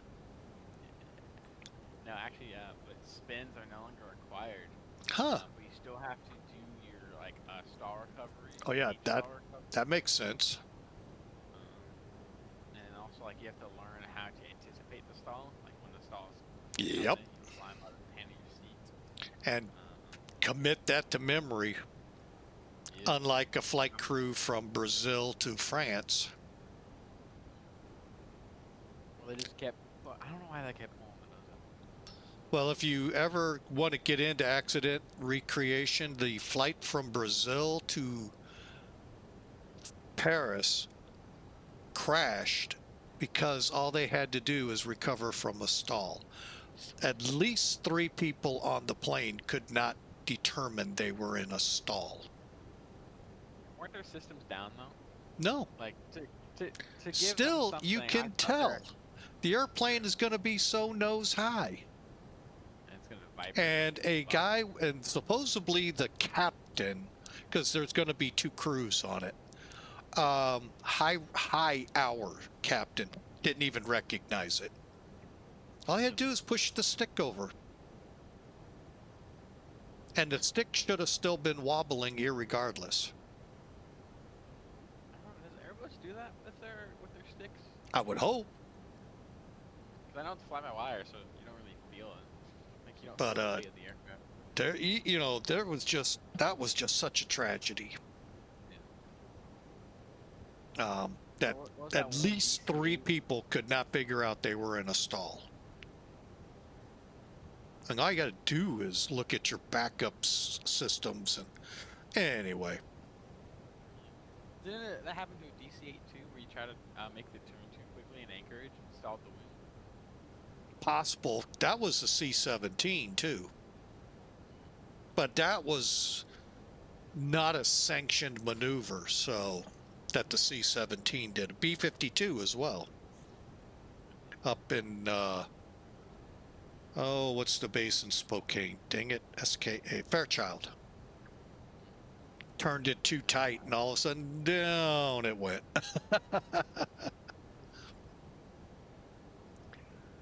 Yeah, stalls are very important. The thing that really irritates me is Boeing. The stall warning is quieter than the overspeed, the audible. Now, whether the stick's shaking left and right, we don't get that in flight sim. But, or at least I don't. You don't get the shaker. But it is the quietest alarm in the whole plane. Yet should be the biggest and loudest one. Might even just put the lady's voice going, stall, stall, stall. But yeah, that one commit to memory, because that'll get you sometimes when you least expect it. Like if you're turning for final, and you realize you're going far out, you kick the rudder in, you stall that wing, you flip it over, head to the ground. Hey, then you can learn. See, that's why I said you got to be in a Tomahawk to learn how to recover. It would be the hardest thing to recover from. But from 500 feet, And, good luck. Maybe full throttle, opposite rudder, try to unstall that wing. you're not going to come out of a spin at 500 feet. I don't think. So every stall I did was stall to spin. And I only did a couple. Was 3,000 or higher. I was confused about is with VFR cruise altitude, if you are below 3,000 feet, you don't need to follow the rule. You just go at whatever altitude you feel like. If you're above 3,000 feet, however, you have to follow the even odd plus 500 rule. Didn't know that. I always followed the even odd 500. Yeah. Let me see if I can find the, if I can find what I'm looking at. Oh, there it is. I'm gonna find what section it is. Oh, thought I had that on. I don't have that on.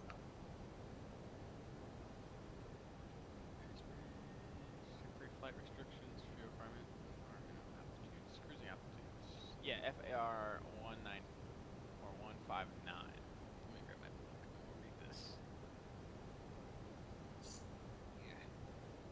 I had to tab my book last night and it took me 2 hours.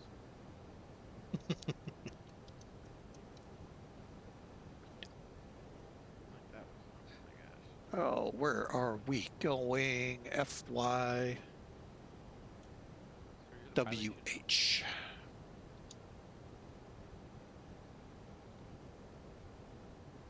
So you're the pilot. There we go. We're just about an hour away, folks, from Namibia. So, and if you're interested in joining us on voice on Discord, sorry about that, as we have one person daring to come on. The invite is on the screen here at Twitch. It's so weird. So here's what the actual thing says. Except while holding in a holding pattern of 2 minutes or less, or while turning, each person must operate under VFR altitude rules. More than 3,000 feet above the surface shall maintain the appropriate altitude or flight level prescribed below, unless otherwise authorized by ATC. So if you're below 3,000, you don't have to follow Well, that if rule. you're flight following, you will. Yeah. If you're not, you sounds like you can do what, well, just be honest, you can do what you want when you're not under ATC. True. I mean, within the rules, but still. Because like my training at Athens, Ohio, we at the time, I can't speak today, did not have any ATC. Center was our closest ATC. I don't know if they have stuff today. So we could do literally what we wanted.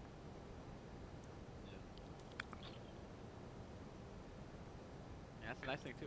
Apparently, in non-congested areas, you can fly all the way to the deck. But you have to maintain within at least 500 feet from personnel, vehicle, motorboats, or buildings. Yep, basically 500 feet above AGL. Are they still? So you can actually get to the deck. If you're like flying over the ocean, you can get to like the ground. You can get to the ground. Well, yeah, that's to allow for your crop dusters. Yep. You have to be 500 feet away from any personnel building. Yeah, that's to allow the crop dusters to get down, because they're going to be VFR 90% of the time. Actually, probably 95% of the time. And special VFR the other times. If that's even still a thing. VFR crop dust from LA to Vegas the weekend. Good luck. Yeah,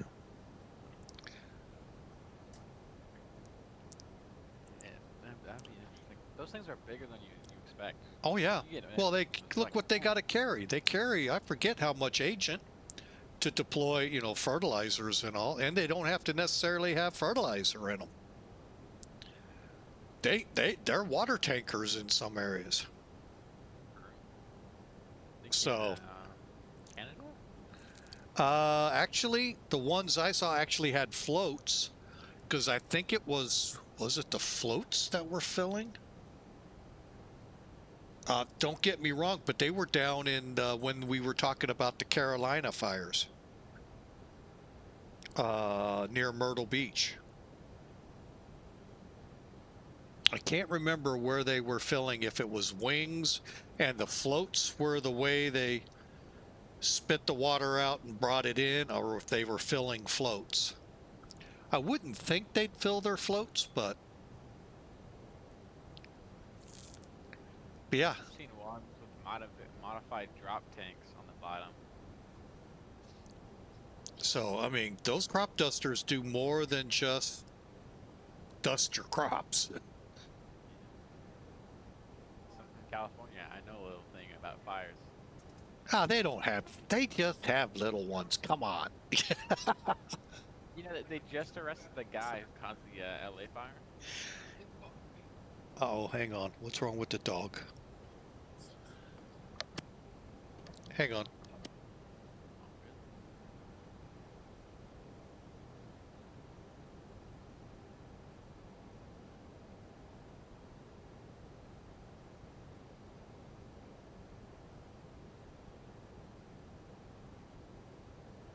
Sorry about that. Our big project we've been working on for the last couple of days, we may finally finish today. It's fun. Oh yeah, it's been a nightmare. That last day is like, finally. Until something hits you and you're like, man.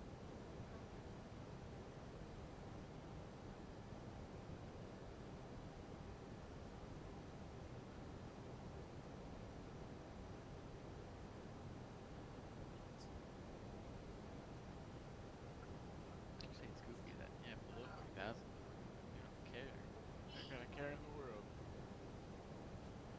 It's okay back there, big guy. Our dog does not like what's going on. You have like renovations done? No, an alarm keeps beeping.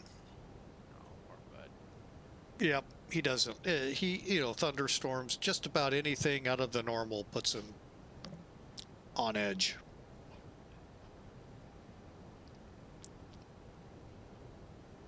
My dog's weird because like he acts like he doesn't like people, but if you pretend like you don't notice him or like you just don't see he's there, he'll sniff you for 2 seconds and then act like you're the best friends of ever. Well, ours is. You ever seen? I don't know if you get the Simply security alarm commercials where the Doberman and Rottweiler are like talking at the fence while the burglars come up to the house. I've seen that one. Oh, well, there's another one. I have not seen this one in a long time, but the dog is just like ours, a Mastiff, except the colors are slightly different, which we expected. And he's in there, mom here, cat here, and the cat's, chiding him and all. And somebody comes in the house and the dog runs in under the table, ready to pounce on him. Hiding from him. That's our dog. And then when you say hi, he'll come out with his tail wagging.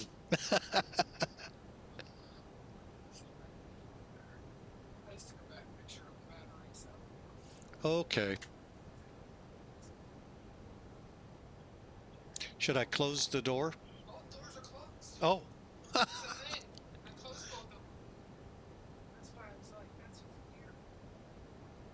Ooh.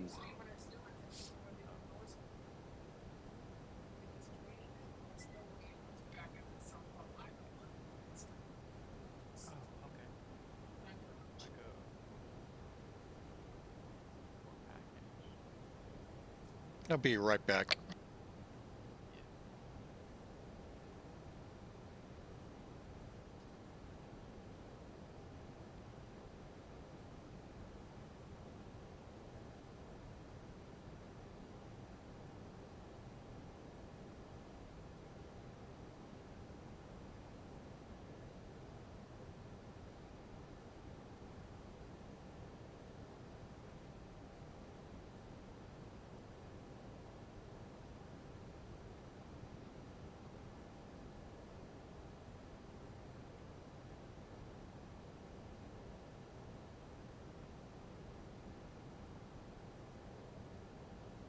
All right, I'm back.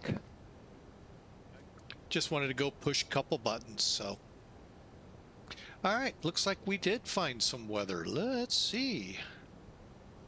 Where is VATSIM? Oh yeah, we could come across some rain along the way.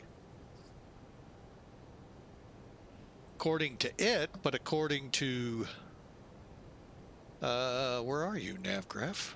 Did I shut you down again? Oh, there you are.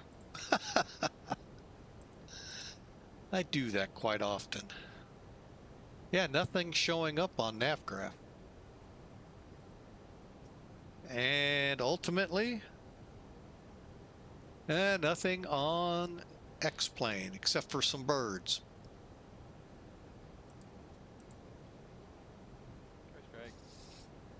Yes, you can, with failures on, have bird strikes, and they could cause trouble. Ooh, the weather changed. Of course it would. I knew it would. Wow. As of 40 minutes ago, the weather where we're headed to in Namibia, 320 at 14 gusts to 36. That's a runway change. Told you we'd be changing. It's only a change if you're serious. No, we're going to change it. Let me just double check. Nothing about a ceiling, though.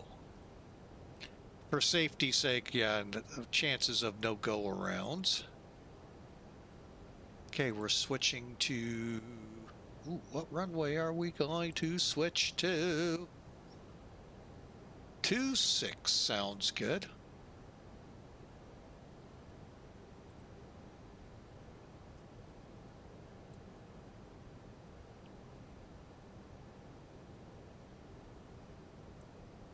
All right, 1B. Okay, and now we actually could do an ILS.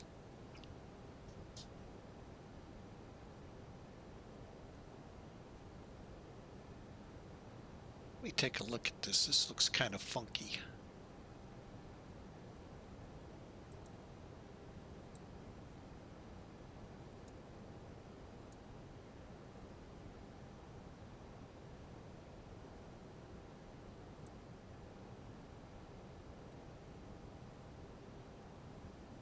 Okay, we'll do that.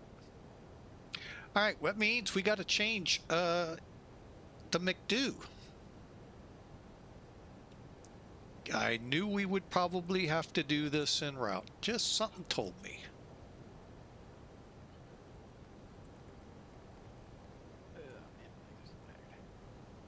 All right, so all we do is click the runway, arrivals, ILS for 26, 1B.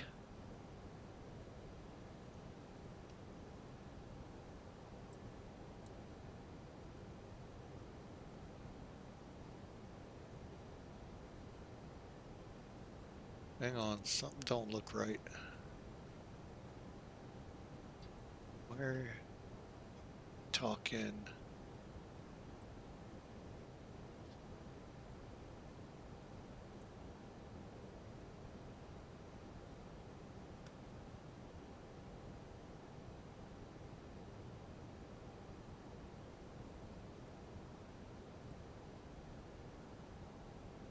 The heck is Xambus?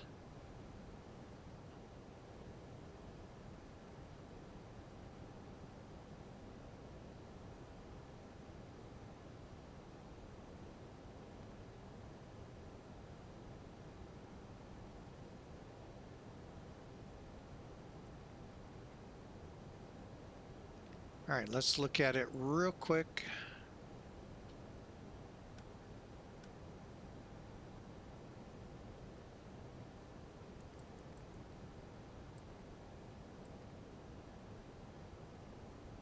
All right, that looks good. Income, get it.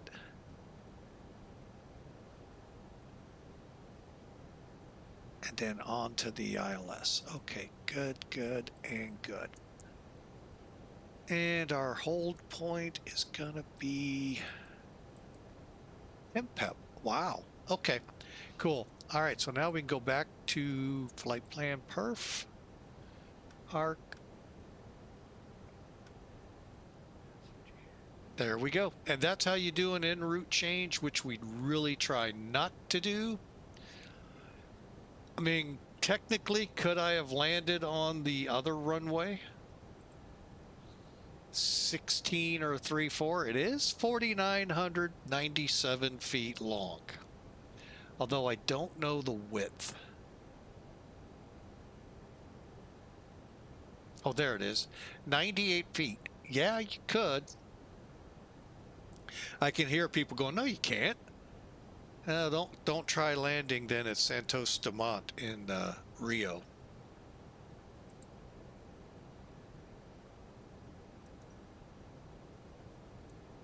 Believe they're 4,000 foot runways for both landing and takeoff.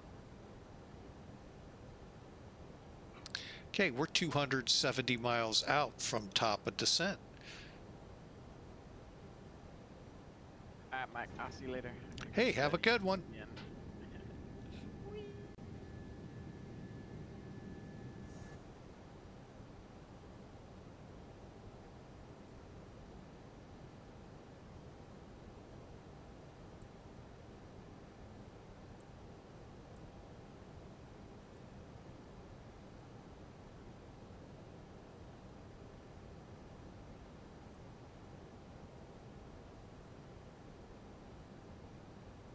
Okay, looking at the clock, we got about 50 minutes to Namibia, and then we'll see what's available to us. I think we'll have plenty of time, barring what we'll need to do downstairs to correct an issue we have.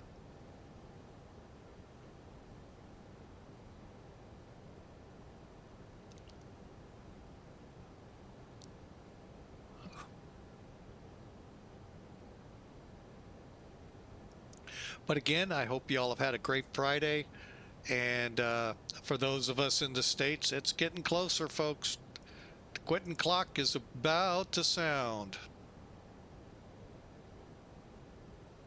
Okay, couple hours, but still, it is Friday, folks.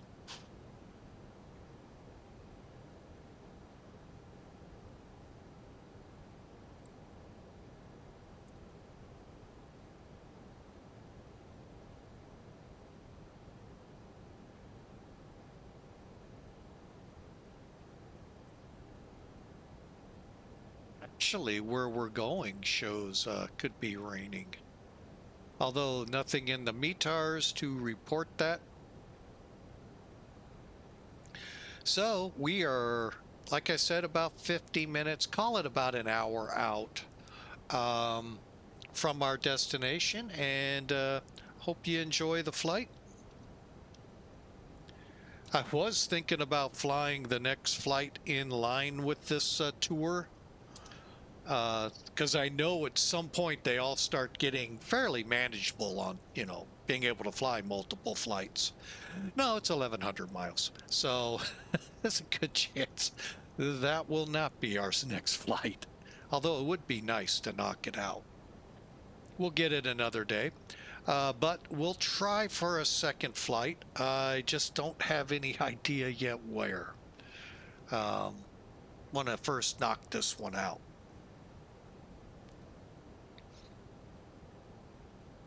Ideas? Hey, feel free to put them in chat. We'd love to hear them.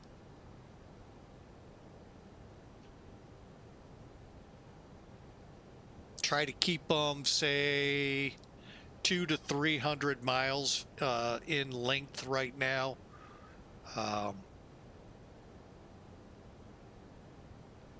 So, all right, looks like the sun is now starting to peek through here in the St. Louis area.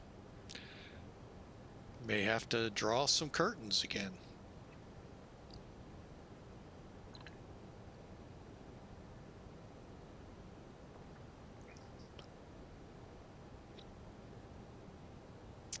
Pagra Bro in with a prediction. Welcome.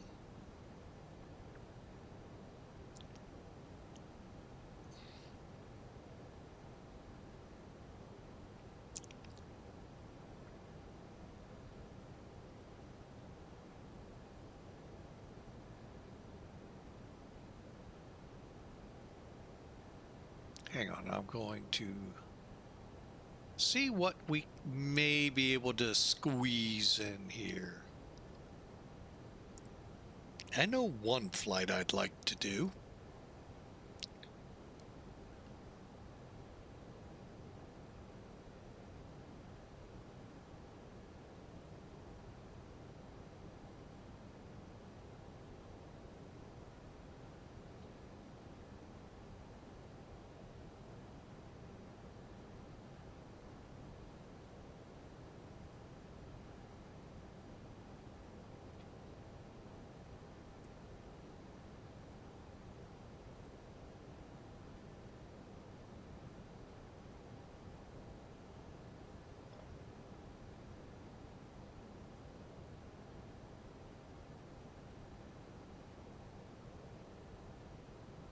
I might actually look into it. Let me see. Now I remember what I wanted to.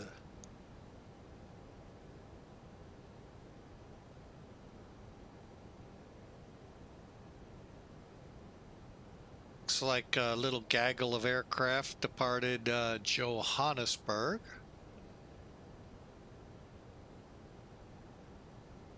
For Victoria Falls. Mostly A340s. Well, no, there's some 350s mixed in too, but yeah, nice little gaggle.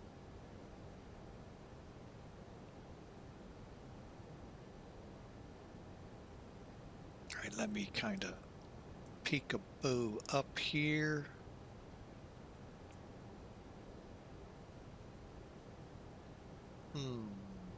Possibility. Kind of see what it looks like when we get on the ground.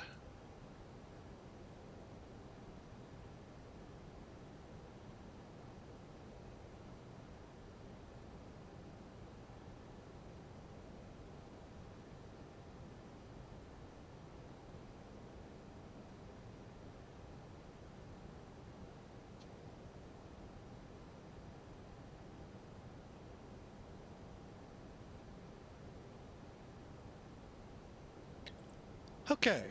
Oh, look at those clouds. Really? You know, there was a time I thought that is just not realistic looking.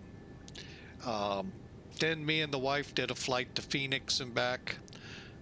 Yeah, they are. Yeah, they are.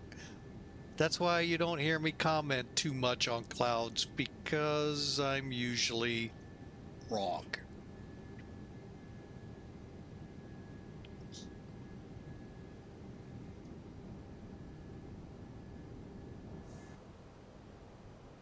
It looks like the sun may be an issue.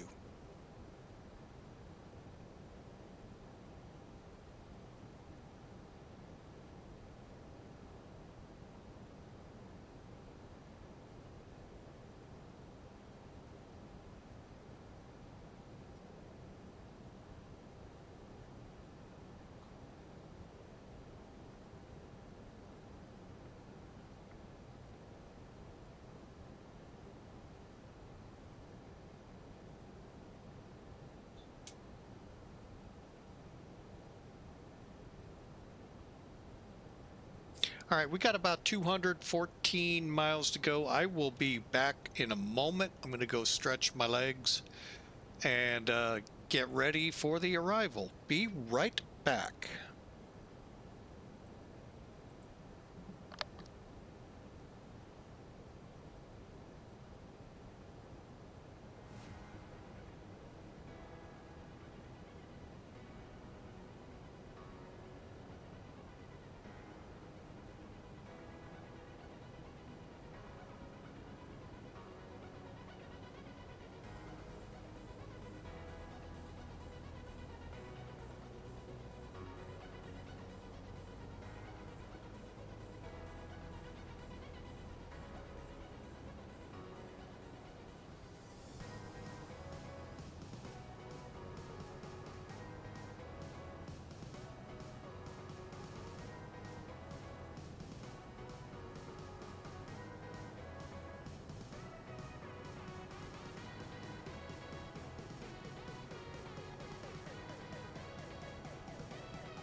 All right, folks. And our saga gets even better. So we'll try to figure this out another way.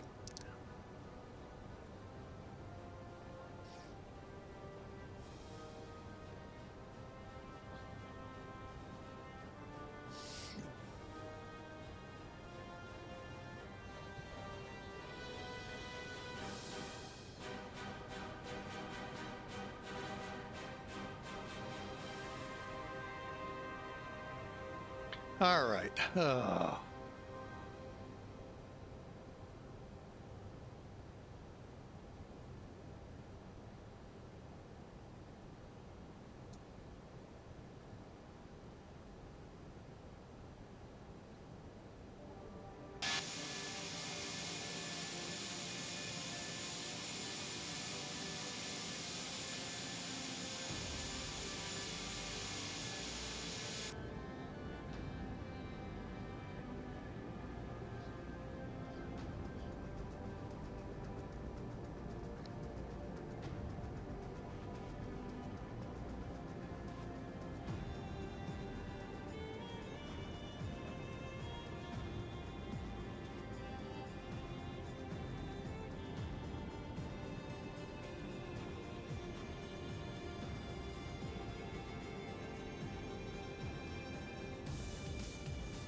All right, we are getting close here. We'll get into cockpit here, figure some things out, and get ready for arrival. Let's see. 90 miles out's a good point to start. Let's get our FMC up here, move over here. Performance. All right, let's look at it.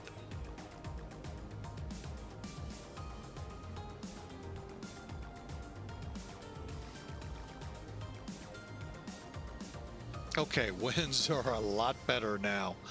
120 at 5, thunderstorm, CBs. Cool. Could be a fun arrival. Cumulonimbus, we'll see. At 3,000.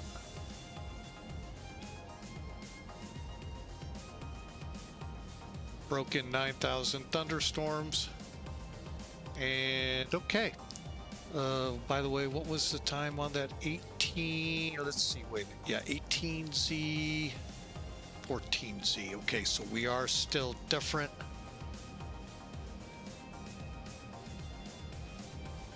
One, 2, 0.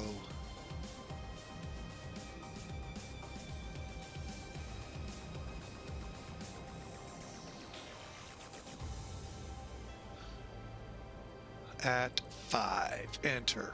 All right, temperature currently a cooled 20 degrees.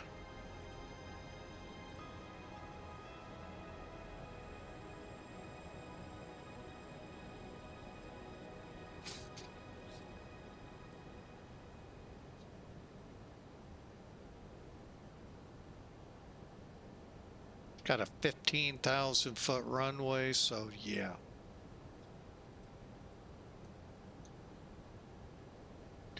All right, it's saying overweight. Why?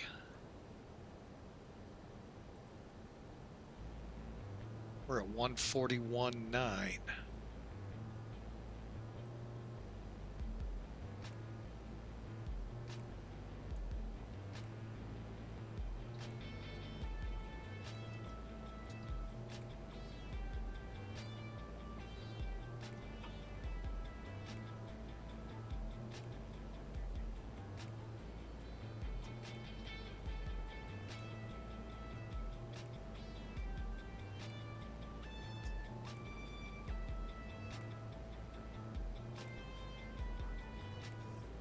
Okay, so barely are we within our max landing limit. Just to let you know, we're only off by like 200 or 300 pounds. Wow. Okay, so next phase, QNH. One, okay. There we go. 1, 0, 2, 1.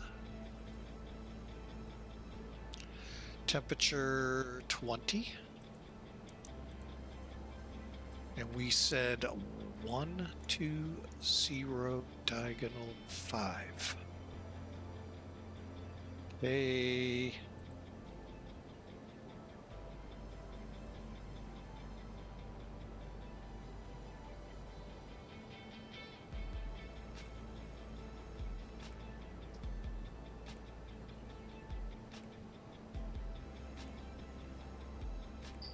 Stand by.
All right, sorry folks.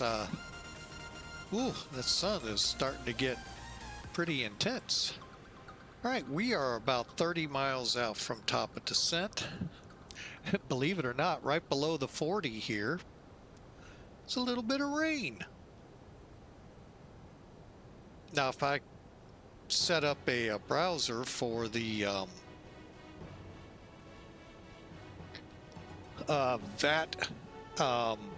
VATSIM radar, you'd be like, why is it not showing all of that? That's a good question. But then again, NavGraph is not showing it either.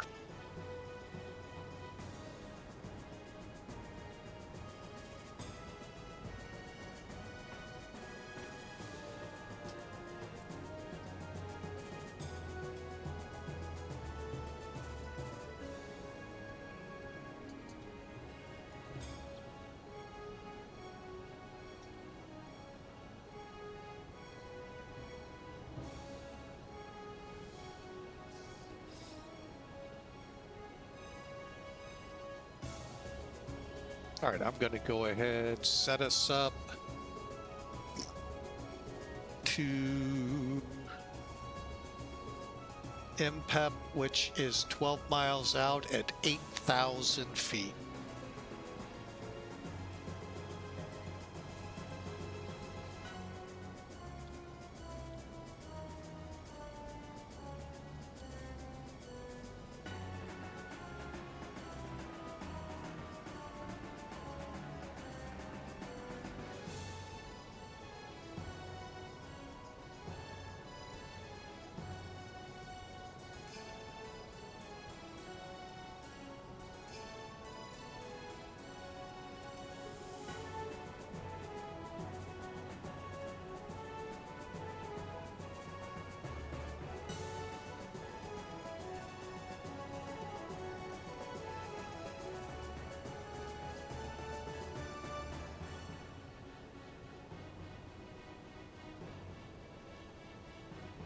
All right, here we go, starting into our descent.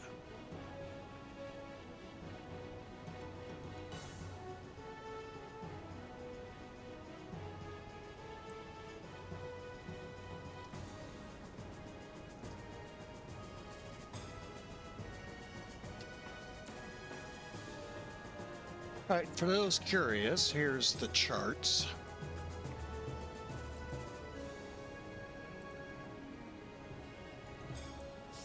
All right, so Odo to basically MPEP, our minimum safe altitudes are 8,000 feet, technically 8,100, but they're saying on the route 8,000, and that's where we'll join the ILS. Here's that other runway that technically we could use with winds like we had. I would prefer not to unless I'm at Santo Dumont, but it's potentially a viable option. Let's see how we look out the windows.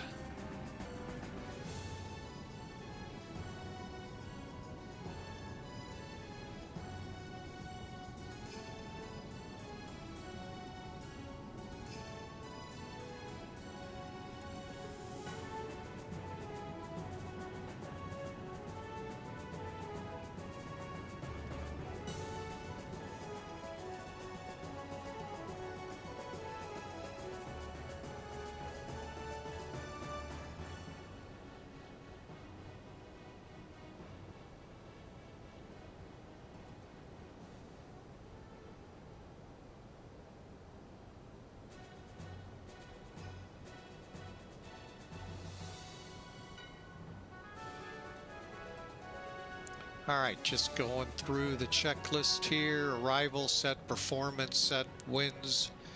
Let's go ahead, set that. Couple of ways you can do this. What I'll do here is we'll just click this and right side access request and then return.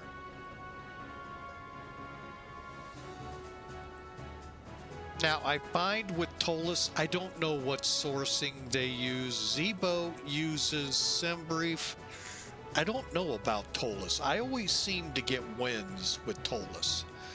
So, I don't know what source they use.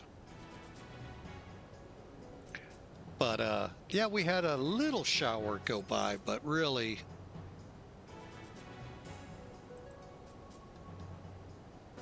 All right, so there's the approach chart. Now, let's look at the actual ILS. All right, so here's our ATIS approach and tower. Tower looks like they handle ground. That makes sense.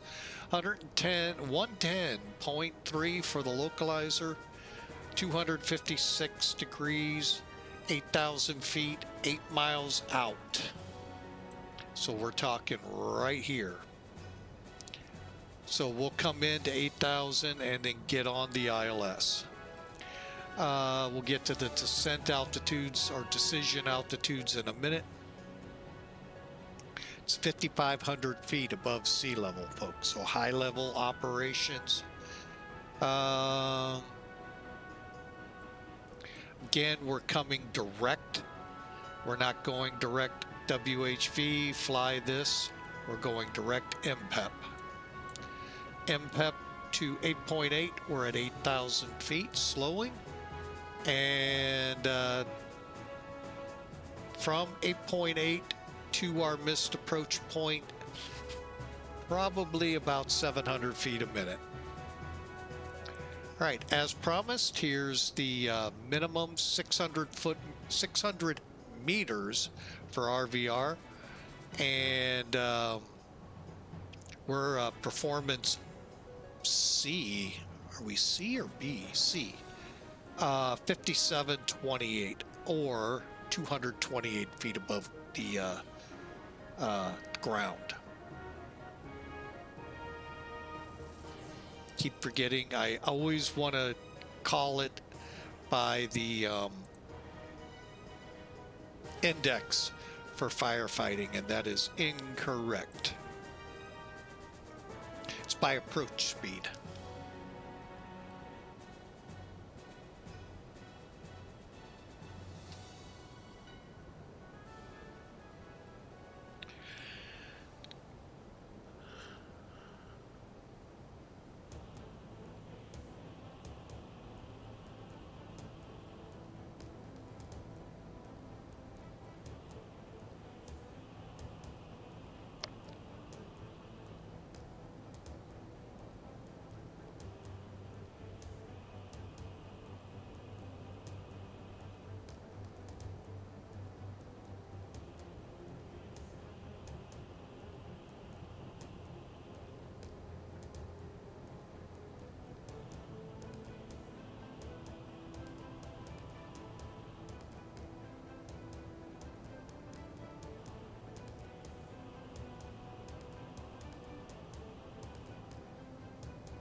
All right, as you can see, we are getting much closer. I'm going to go ahead, dial us down to 40.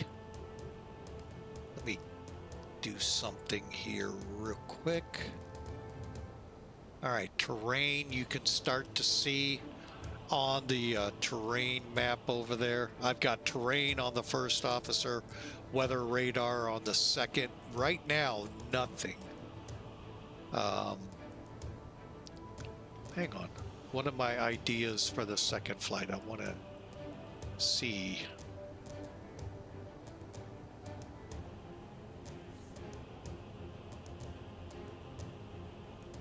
Well, crud.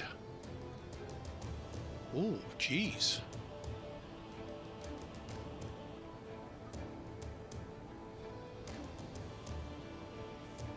Oh, I was just looking at ideas and I'm like, do I really want to get mixed up in that? One of the ideas, I'll get into those once we get on the ground, because depending on the outcome of what's coming will depend if I can stay online while we do this. I don't like staying online, holding you guys up. unless I'm ready to go.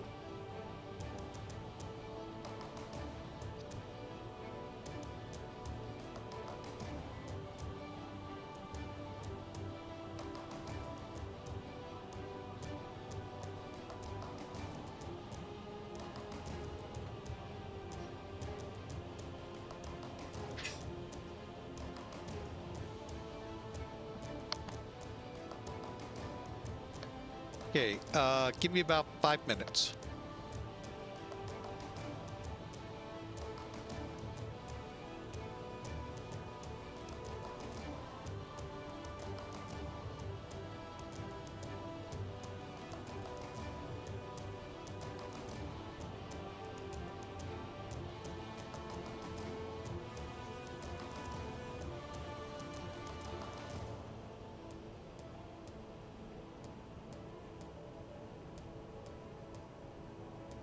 All right, I'm back, folks. Sorry about that. Hopefully it's not complicated.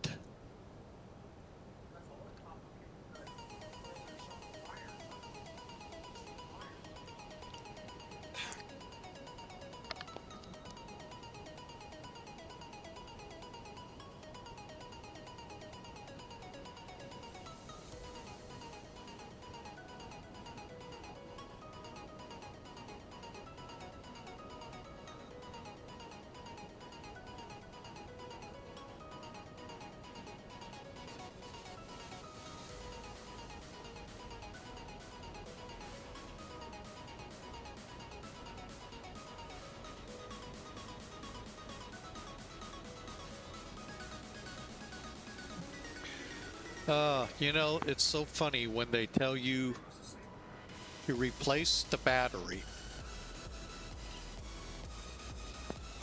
The battery's not even hooked up. Oh, all right. Well, hang on. She's got a video running.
All right.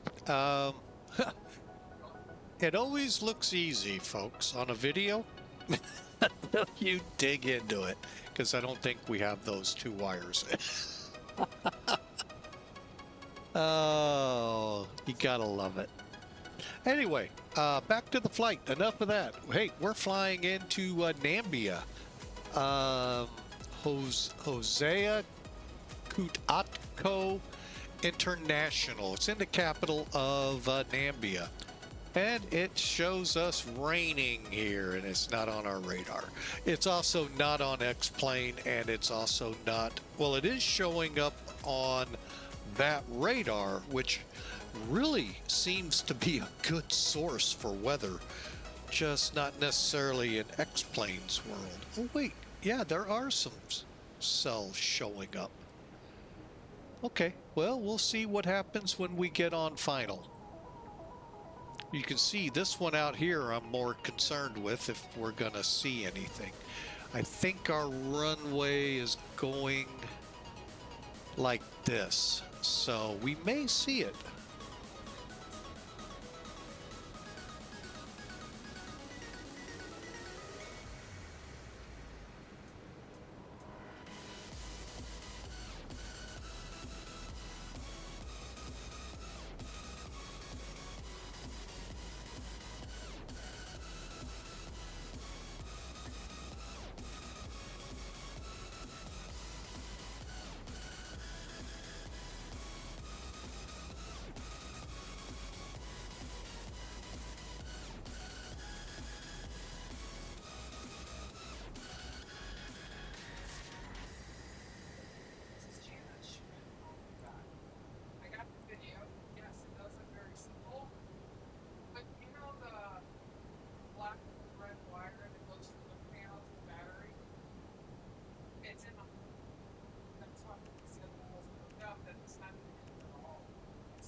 Okay, we're about to turn final here, folks. Let's see if we can start seeing this airport.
All right, so we're on final, folks.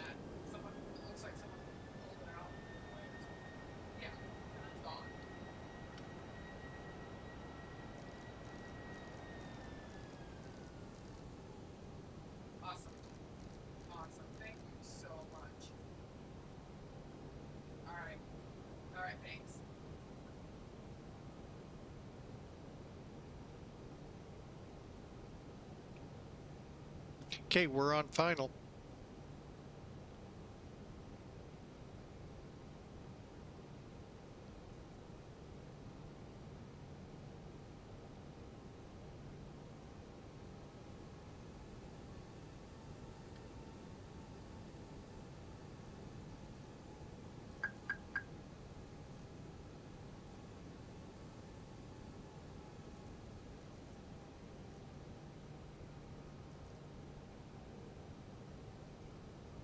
You know what? Let's just go.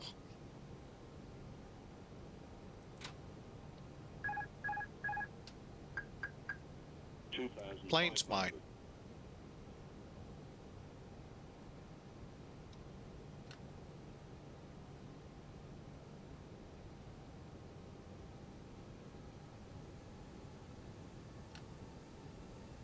Okay, flaps full, pulling the stick back a little. 2000.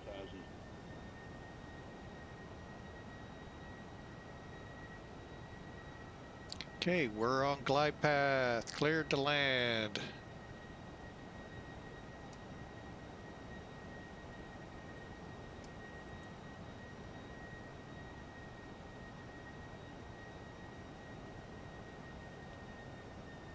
Beautiful landing ahead, hopefully. Get your predictions in. We are mere moments away from touchdown.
500. 400. 100 above. 300. Landing. Minimum. 200. 100. 50. 40. 30. 20. Retard. 10. 5.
All right, let's see where we parked this plane. Sorry, getting some things done. Looks like straight ahead.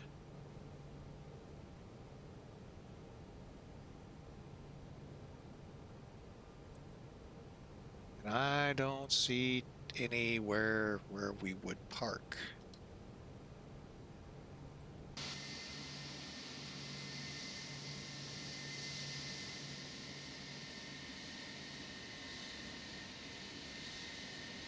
Guess I'll head over here.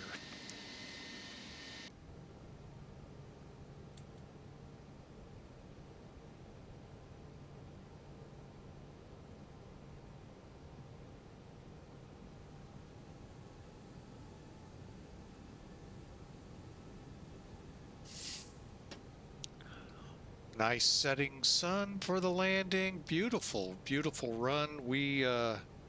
Wow. Some toolkit's being pretty rough with us.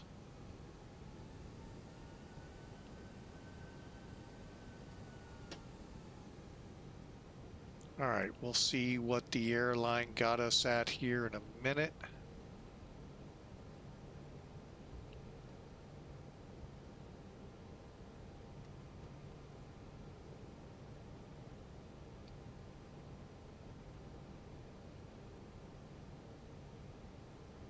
How about that? We're waiting on a fuel truck and they should be out of our way.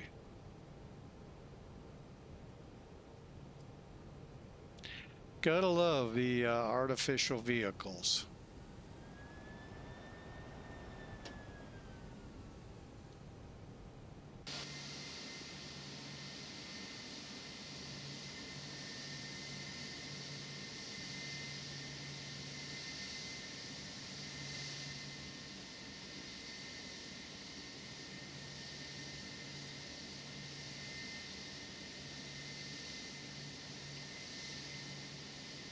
Those guys with the flashing lights ought to be back there talking to a fuel truck. All right, let's get the parking brake set. And unfortunately in all of that, I didn't think ahead and get the poo going. All right, it shouldn't take too long. But anyway, welcome into Namibia. Again, the airport is Hosea, Hosea Kutako International. Kutako International in Namibia. So, and leg 5, I believe it is, of our African tour part 2 is complete. So I hope you enjoyed that flight. Sorry for the interruptions along the way. Got kind of rough there as we were trying to work through some things. Offshore wind developing. What's up with that?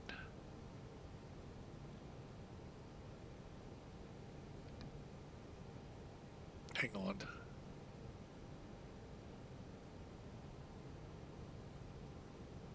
Don't know why an offshore wind would affect St. Louis. Closest ocean is well over 1,500 miles away. All right, I think we're available. Bleed.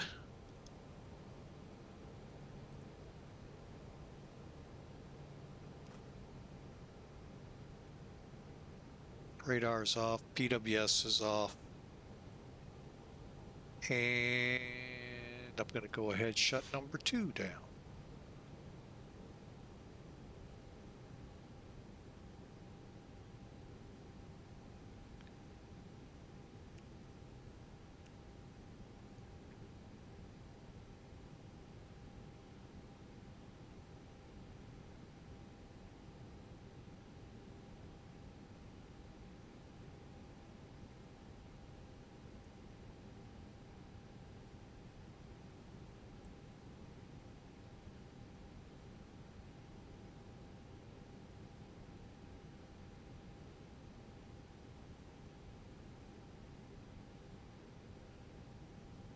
Okay, and first piece is in. Let's watch from the outside.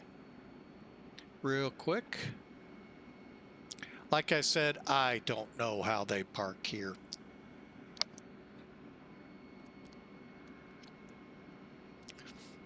All right. Oh, there it was.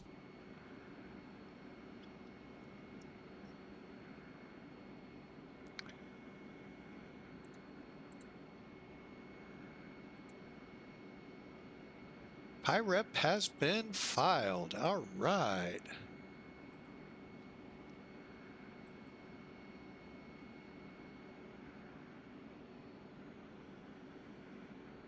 Airline got us at 278 feet a minute.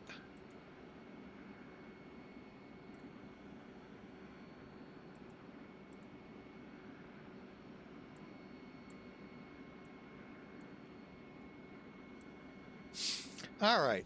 As you can see, there's a couple of ways to do things. But yeah, the airline has us at 275 feet a minute. That's more to what I thought.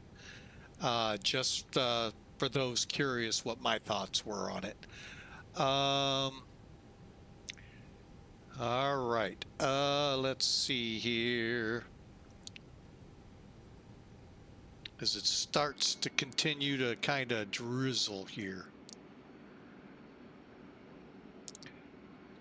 I can't really make out. I guess maybe we're supposed to turn like we did down there. I don't know. It's what you get when you don't have marshalers. But anyway, let's look at our trackers, shall we? We'll start with Elevatech. Okay, let's complete the flight first.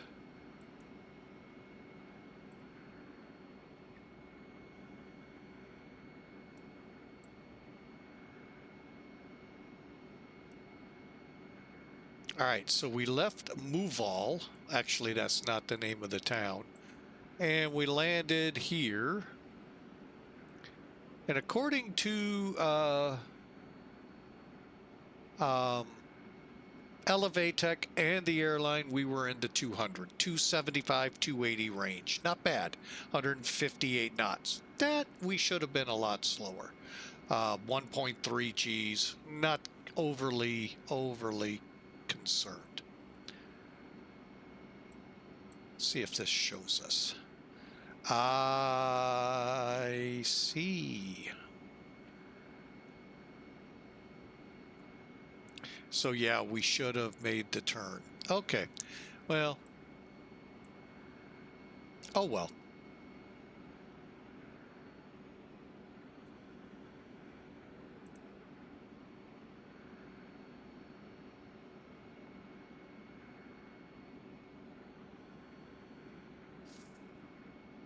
All right, let's get rid of Elevatech. Talk to Sim Toolkit.